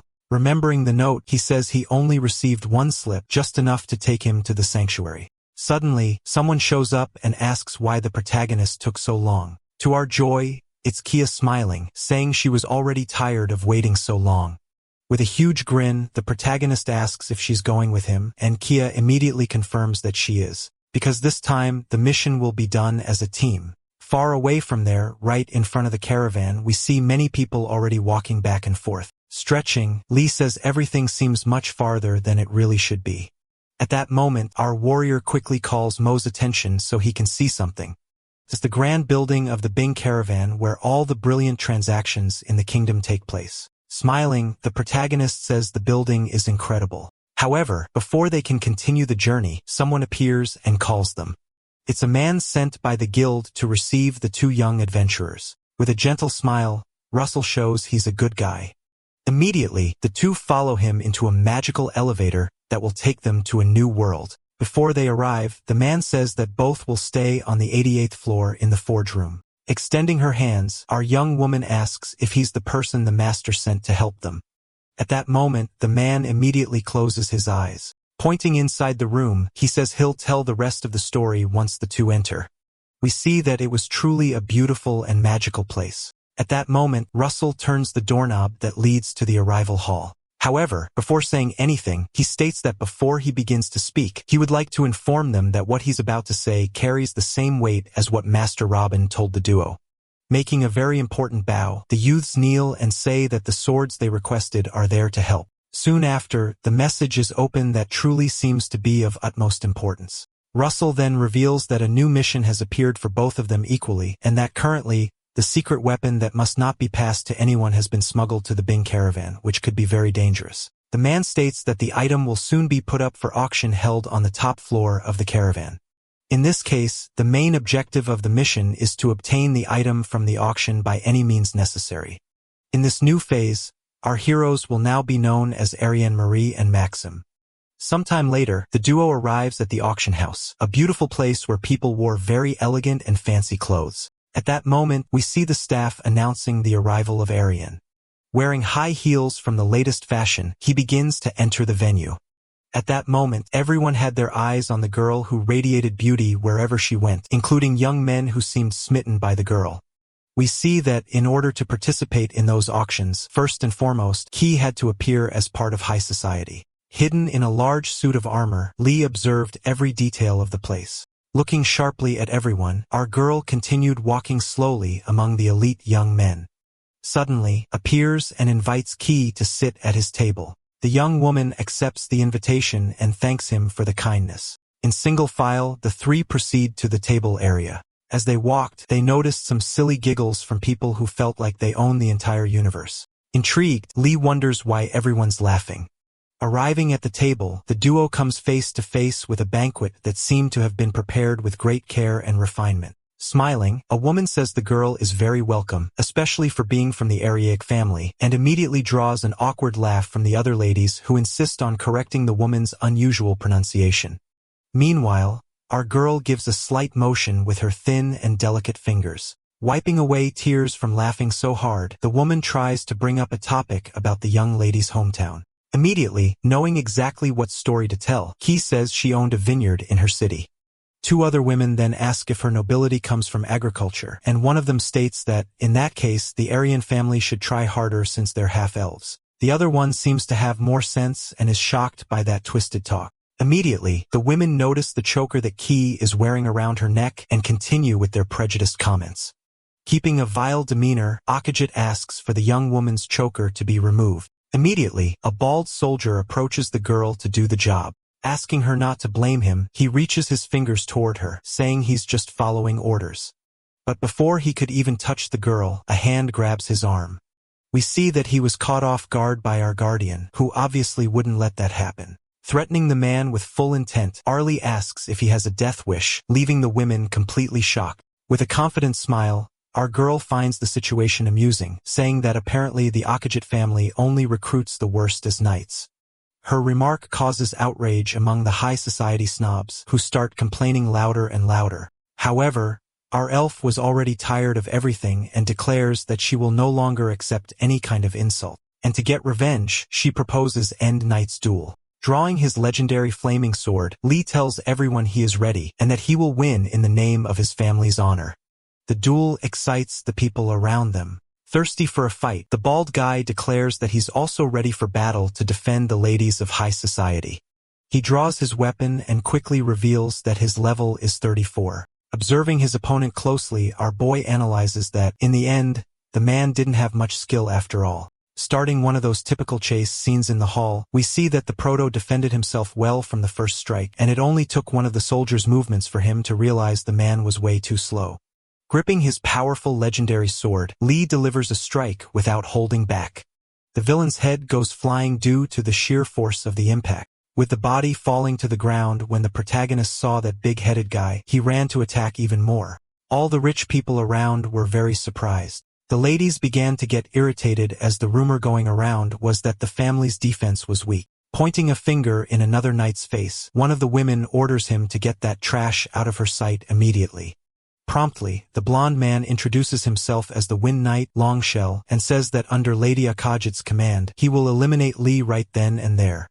As he drew his sword, he charged for the young man, taking advantage of a moment of distraction. However, the protagonist quickly senses something approaching and places his hand on his sword to defend himself. That's when the blonde fool realizes he's gotten himself into a truly dangerous battle. Our boy shouts from inside his armor, asking if the other guy is done yet. Panicking over the blow to come, the knight simply calls our boy a monster. That's when we hear the final sound of that cowardly poser echoing through the whole area. Right after, we see the blonde guy and the bald one lying flat on the ground, leaving everyone around completely shocked once again.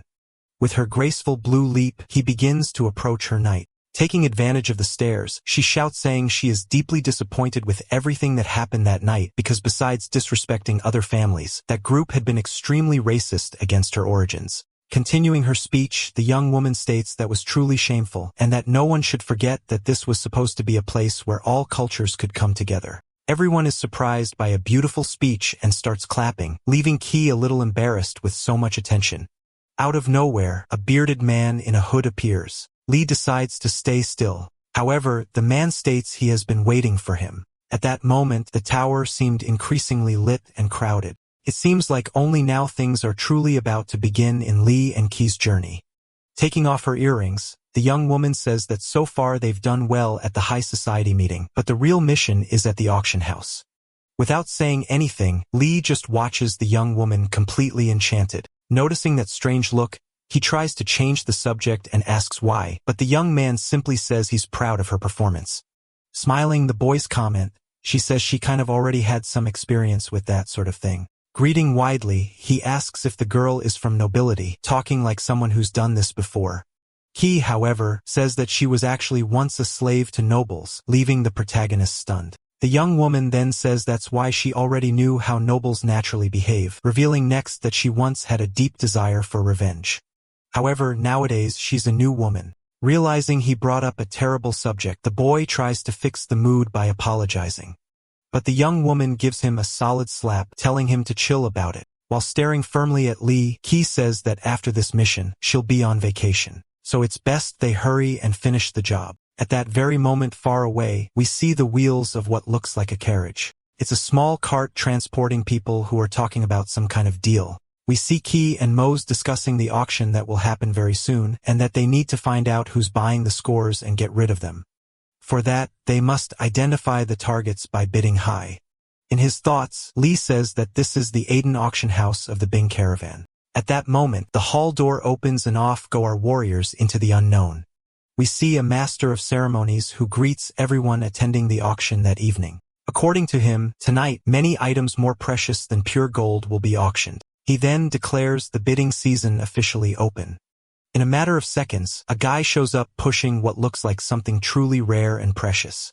The master of ceremonies prepares to reveal the item, leaving our duo very curious. When the cloth is pulled away, we find out that the item is the long-awaited preserved nail of the last princess of the fallen nation. Lee and Ki take a deep breath, thinking that what they were looking for would show up right away. However, before anything else, a new mission appears right in front of them and seems to be directly connected to that nail. The announcer then says the starting price of the item is 3 tokens. Someone from the back raises their hand and immediately offers the opening bid. Right away, others begin offering even higher bids. When the charismatic presenter realizes that there were people willing to pay 17 tokens for that nail, he became increasingly excited. Soon after, the place fell silent. Banging the gavel, the auction presenter declares that the item is sold. Then he congratulates the buyer of the nail. Taking a deep breath, Lee says that he's starting to lose his strength. But Ki says that the adventure hasn't even truly begun yet. He urgently needs to calm down. The presenter then announces that it's time to move on to the next item on the list, leaving the duo anxious once again. The item was related to music and belonged to the greatest musician of all time, a certain crazy musician. At this moment, we see that the item being auctioned is the object of desire for our heroes, the score that means so much to the master. After all that time, our clever boy realizes that maybe that score isn't just an ordinary item. To begin with, the presenter says that the starting price will be 4 tokens. As expected, several people start bidding higher. We reached the number of 9 tokens, and the announcer asks if anyone will bid more. From the back, someone shouts to offer 25 tokens for the score. At that moment, the presenter gets even more excited about the possibility and asks if more fools will offer a higher value. However, all that can be heard is silence. Smiling at each other, our duo buyers feels very happy you have succeeded. The presenter prepares to strike the gavel. However, someone shouts that they would pay exactly 50 tokens for that artifact, leaving the announcer shocked. That was so surprising for our duo that they started looking around to see who made the bid. He then asked Lee to focus and not move. Shouting as if there were no tomorrow, our half-elf insists that she would pay 75 tokens for that score. This drives the presenter wild. Surprised, Lee asks if his friend is sure, and she tells him to relax as she knows someone will offer more. Raising his voice, an old man with a beard claims he will offer exactly 100 tokens for that valuable score.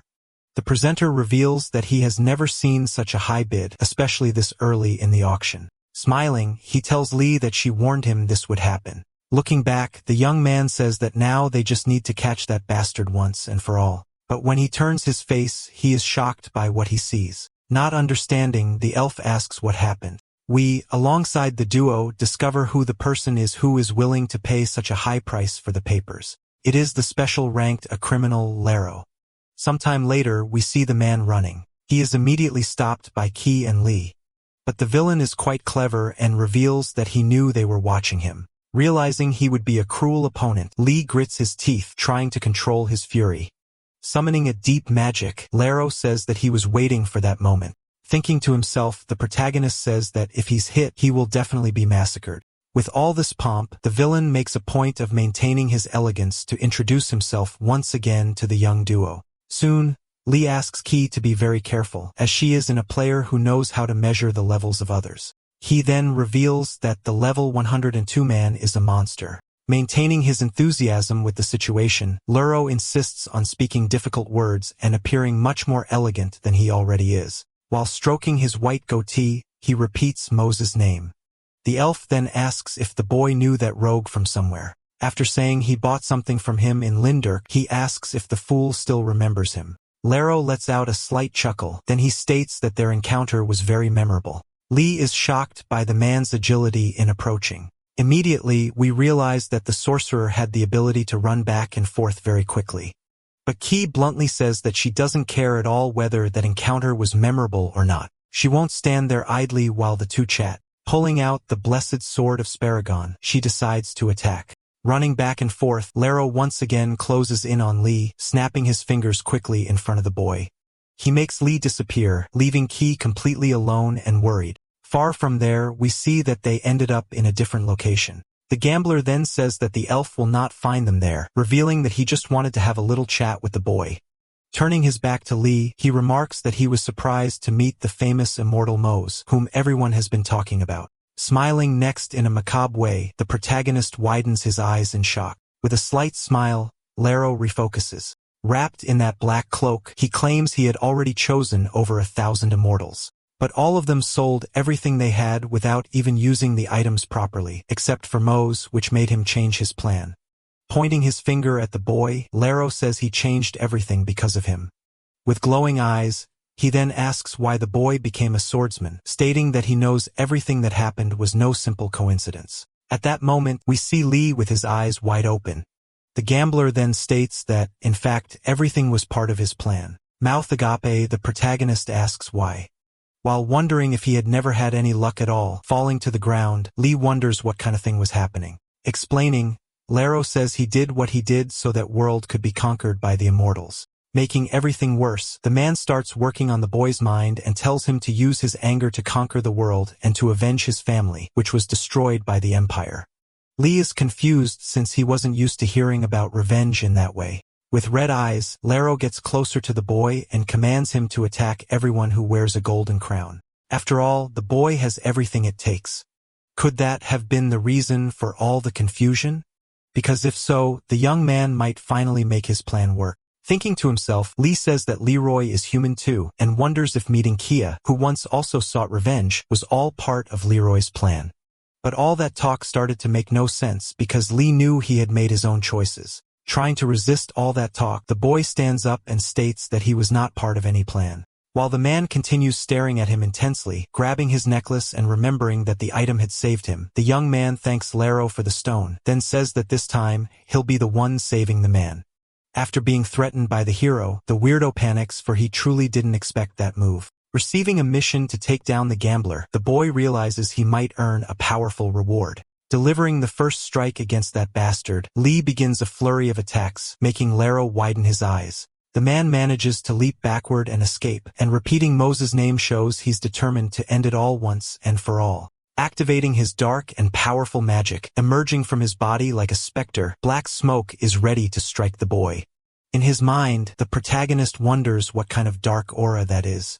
Laughing, Lero asks if the boy is surprised and says that what he sees is his resentment and strength. For the first time, our hero feels cornered as he knows that scumbag is truly powerful. As he grows stronger and stronger, the man asks if Lee is sure about the choice he made, stating that the boy still has one chance to choose the right path and save himself. Lee then makes it clear that he doesn't want to join the man.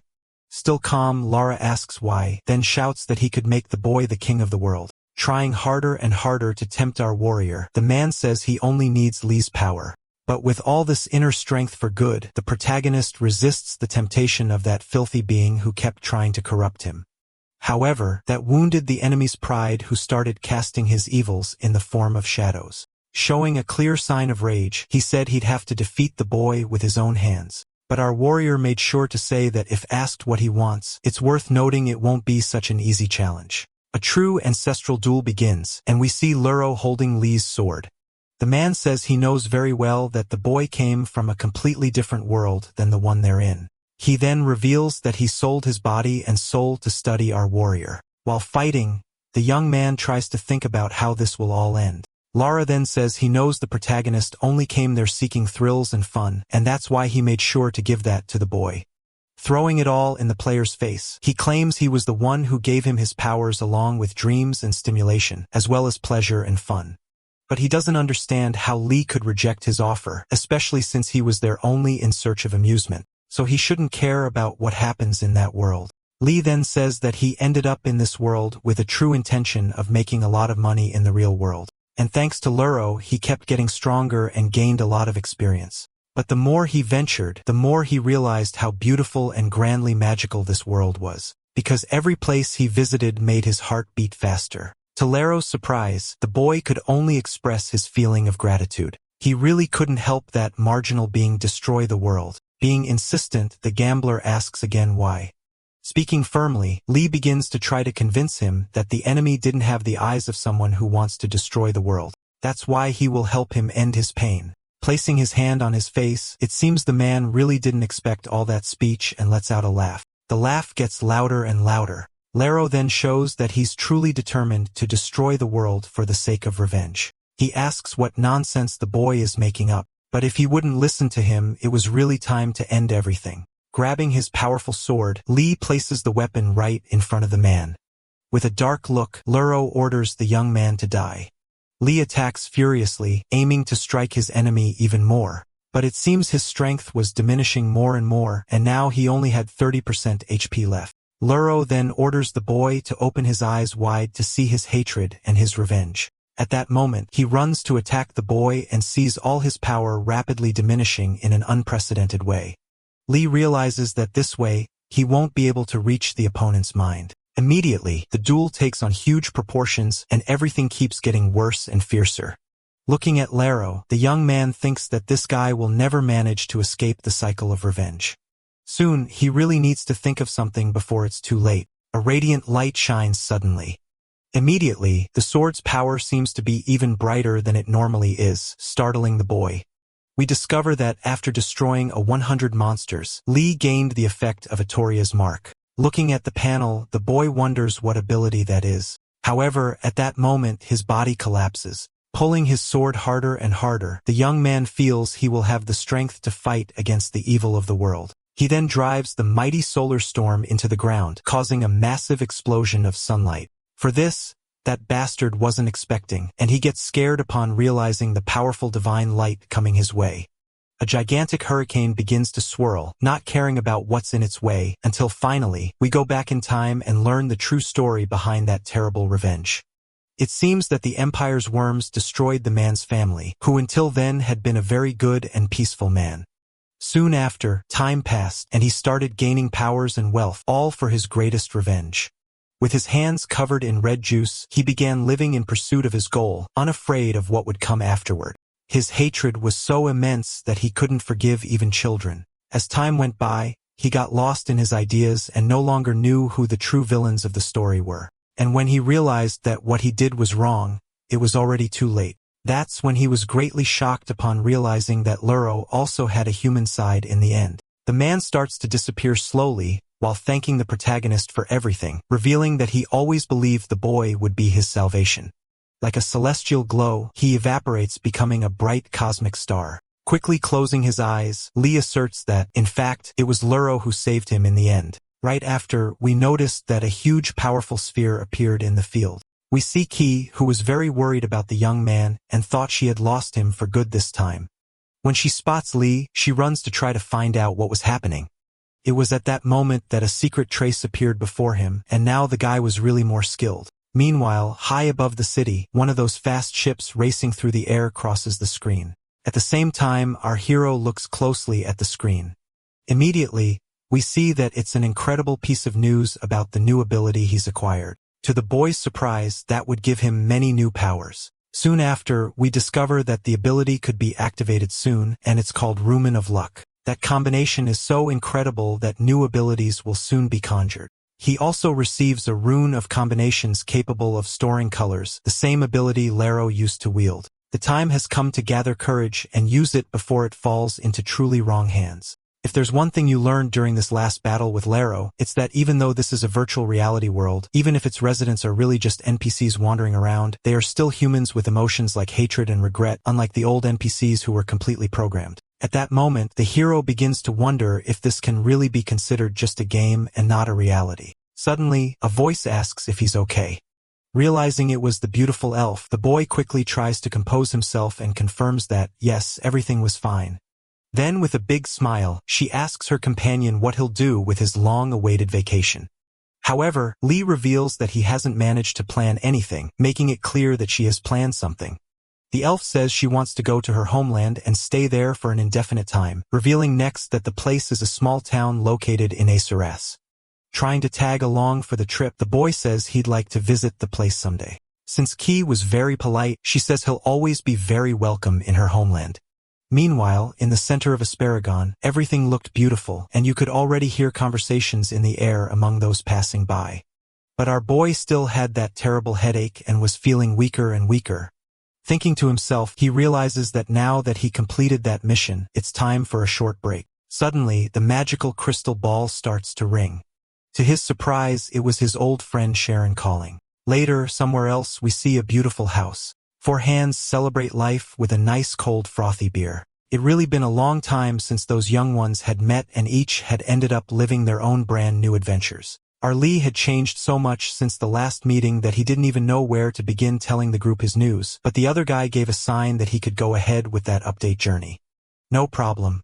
It seems that in recent times, some things had changed and happened, and he was proud of himself. The young man then shows that he now had a magical engagement ring with his girlfriend. Immediately, the others at the table say that's really cool. Lee could only congratulate his friend for having a new girlfriend. The red-haired girl then reveals that the guy is dating an elf. When he hears that, Lee ends up spitting out his beer. His head almost explodes as he realizes that, yes, it is possible to date an NPC.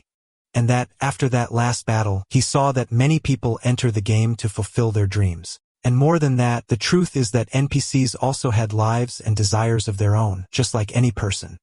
However, after Luro, he still hadn't fully digested everything. At that moment, he hears someone calling his name. The guy in the green hoodie then asks if he can call him Kyung. Thanking his friend, he says he was able to pay off his college debt thanks to the help he got from the game, saying that now he's earning a lot of money in there. A wonderful feeling of gratitude fills the room and leaves our hero speechless. Lee then decides to give a soft smile, explaining next that if the other hadn't been in the group, he would have had a lot of trouble trying to help people out there. In the end, each of them had done their part in those recent battles. Sharon then says that if it weren't for Mose, some really terrible things would have happened. The man in black then comments that other players also fell into that trap and many ended up quitting the game because of it. And on top of that, they took down the field boss, and if it weren't for the hero, they really wouldn't have made it. A true feeling of comfort was washing over the warrior, who now seemed happy with the simplest things. Thinking, he says that the opportunity given to him by the red-haired girl had turned into new chances for many others. Laughing, the young woman says she quit her job thanks to the money she made in the game, and everyone laughs upon hearing that news. Looking at the girl, the man quickly says that he was sure she would do that sooner or later since she was just an intern anyway. After boasting that she now had way more money, Sharon remembers she had something important to show her friends. A new, magical, and quite expensive bow, which she had to work really hard to obtain. In his thoughts, Lee says he believes it must have been truly difficult to get that item, but he knew those 2 young ones would work hard in their roles. However, on the other hand, he was different, and that bothered him for a few moments. Remembering that after obtaining the Polar 1 star, it is undeniable that he became much stronger. But, to be honest, that achievement happened with great ease due to luck and help from others. However, instead of dedicating himself, he kept relying on a streak of luck. He then reveals that he's come to terms with his situation. Even though he promised that if given another chance, he would give his best to achieve new accomplishments. Just as he promised that he would take full advantage of the circuit, just like Gale and Sharon. However, he didn't fulfill any of it, and now he needs to regain focus and work hard. Immediately standing up, our boy catches everyone's attention at the table, causing the conversation to pause. Proposing a new mission among the friends, he states that it's been a while since they last met and it's time to move again. But the truth is, at that moment, he had no idea what this new mission would put them through. Sometime later, far from there, we see a grand hidden cave trying to keep his breath steady. Our heroes seemed exhausted. Everyone was scared, saying they didn't imagine things would turn out this way. At that moment, we see someone on the edge of a cliff. It wouldn't be an exaggeration to say that this battle was too big for the 4 innocent young ones. Immediately, an alert appears announcing that the time has come for the challenge involving those powerful reptilian creatures. But before that, it's necessary to understand how all this happened. As our friends set off on the new mission, they took the opportunity to talk in the train carriage. Immediately, one of them pulls out a book that explained more about the challenge they would face a few hours later. It was against creatures that live in the depths of the mountain and move in packs. At this moment, the most elegant one even asks if 12 isn't too few. Since the mission mentioned an entire colony, we see that the group expected there to be at least 500 of these creatures. Lei then says that someone must surely be leading these creatures. Clearly, Mose was right and was necessary to focus on the leaders as they would be the key to the journey. But to attract them, it's necessary to prioritize occupying a specific area and divide the tasks among them. Soon after, the group begins to clearly separate the tasks to be carried out in this battle. Since the guy in the green jacket could use magic, he would support the protagonist, while the uncle of the group states that he will protect the young man with his shield. Confused, Mo asks why everyone wants to stay by his side. At that moment, they affirm it's because he is the central factor of the group, and that plan is the one with the highest chance of success. So Lee should just accept it. Everyone goes quiet, waiting to see Mo's reaction. The young man doesn't say anything and gives only a slight smile to indicate that he agrees with the plan. Then immediately he shouts to everyone, saying that he finally understood the plan and that he agreed with the division. We see a magical orb that was acting as a real lantern in that dark and devastated place. In fact, it was a prism, and it seemed too delicate to be used in that environment. Next, something seems to catch the young woman's attention. Letting out a loud scream at that moment, she orders the troops to stop moving. While everyone looked to the back of the place, they felt that a terrible strange noise was coming from there. Immediately, the brave warrior states that this should be the right place to find the creatures for the battle. However, the guy in the green jacket asks everyone to wait a bit. Looking carefully, they realize that the truth is, the path was ending right before their eyes. And ahead moved a large cliff. Shouting loudly, the young man states that they must be very careful not to fall into the abyss. It was exactly at that moment that a bright light appeared right behind him, resembling an eye. Someone yells his name, and Guile realizes that he's in trouble. Sharon tells his friend to be careful. Immediately, we hear a blade in the air. It was our warrior who could finally use his new abilities for this campaign. Drawing his sword, the warrior is ready to face the terrifying being and start the fight. Meanwhile, the others try to help Guile, who says he's fine. However, it was at that moment that more eyes appeared in the darkness, and they realized they were really in trouble. Many, many eyes were staring at them from the depths of the lonely mountain. Mouth agape, Mo says that there are many enemies there. Then a new message appears for them, stating that they need to remove all the terrifying beasts from that cave. However, panic sets, and when they all realize that in reality, there are 1,500 of those creatures. Before fear could even take over, they hear a scream from Sharon ordering everyone to return to their proper positions. More monsters appear, and this time they're ready to take a bite out of one of our heroes. But the guy's shield is extremely powerful and able to protect his friend, Guile. Immediately, a very strong light bursts from within the shield and begins to shine in the darkness. A scream is heard, and it becomes clear that it's from the lizards who are launched through the air after being seriously struck by the warrior. Meanwhile, our team starts organizing to try to face the challenge. That's when one of the warriors realizes there are two main creatures and that they're in a terrible place for a battle. But something immediately catches Mo's attention. Sharon, with her bow, charges into the fight, and we see that the young woman is almost being cornered. Young to put your act, Mo tells her it's time to change strategies and get out of that dreadful place. Lee jumps in front of the beast and says he'll draw one of them in to see what happens. At that moment, without any fear, the warrior girl runs so fast she jumps over the creatures. Immediately, the brave warriors prepare to truly begin that terrible battle. Mose realizes they need to think of something different because there are too many enemies to fight one by one. Meanwhile, fear crawls up their spines and paralyzes those who were previously confident about what was coming. Seeing that Guile is trembling, the young woman yells at him to get a grip and pulled himself together in the middle of all that chaos. But the guy says they're totally screwed. That's when they realize the plan had failed and it's time to flee before the worst happens. But our warrior girl refuses to quit and does everything not to throw in the towel. At that point, courage begins returning among the group. Everyone realizes it's time to finally take real action. Not to mention that, in the middle of all that, they hadn't even spotted a leader among the creatures. That's something important they still need to do. Lee watches everything and tries to come up with a plan that could make things end well again. Right after, he receives a wonderful alert and looks surprised. We see Lee crack a slight smile because the Solar Storm ability has been activated again. The warrior then says he'll protect everyone with his shield while they escape. But Lee says it's not necessary and that he'll handle the situation. Suddenly, the lizards decide to attack with full force. One by one, they jump on the boy, trying to destroy his abilities. At that moment, the team becomes incredibly desperate, unable to believe what they're witnessing, and they start calling out Mose's name. An incredible explosion occurs, causing solar radiation to spread all throughout the cave, making the shield warrior cover his eyes. Suddenly, something catches the man's attention. It's Lee, completely unharmed and far more powerful than before. Determined, the protagonist says that the time has come. We see that there are still many creatures left to defeat, and at last, the real fight is about to begin. At that moment, a massive wave of fire begins sweeping through the area, and the heat only grows stronger. More than that, the lizards also begin to burn. Their desperation is so great that they start trying to find a way out. A tremendous uproar starts as Lee tries to strike the crying creatures. Alright, that's the end of the story. Thanks for watching. See you in the next one.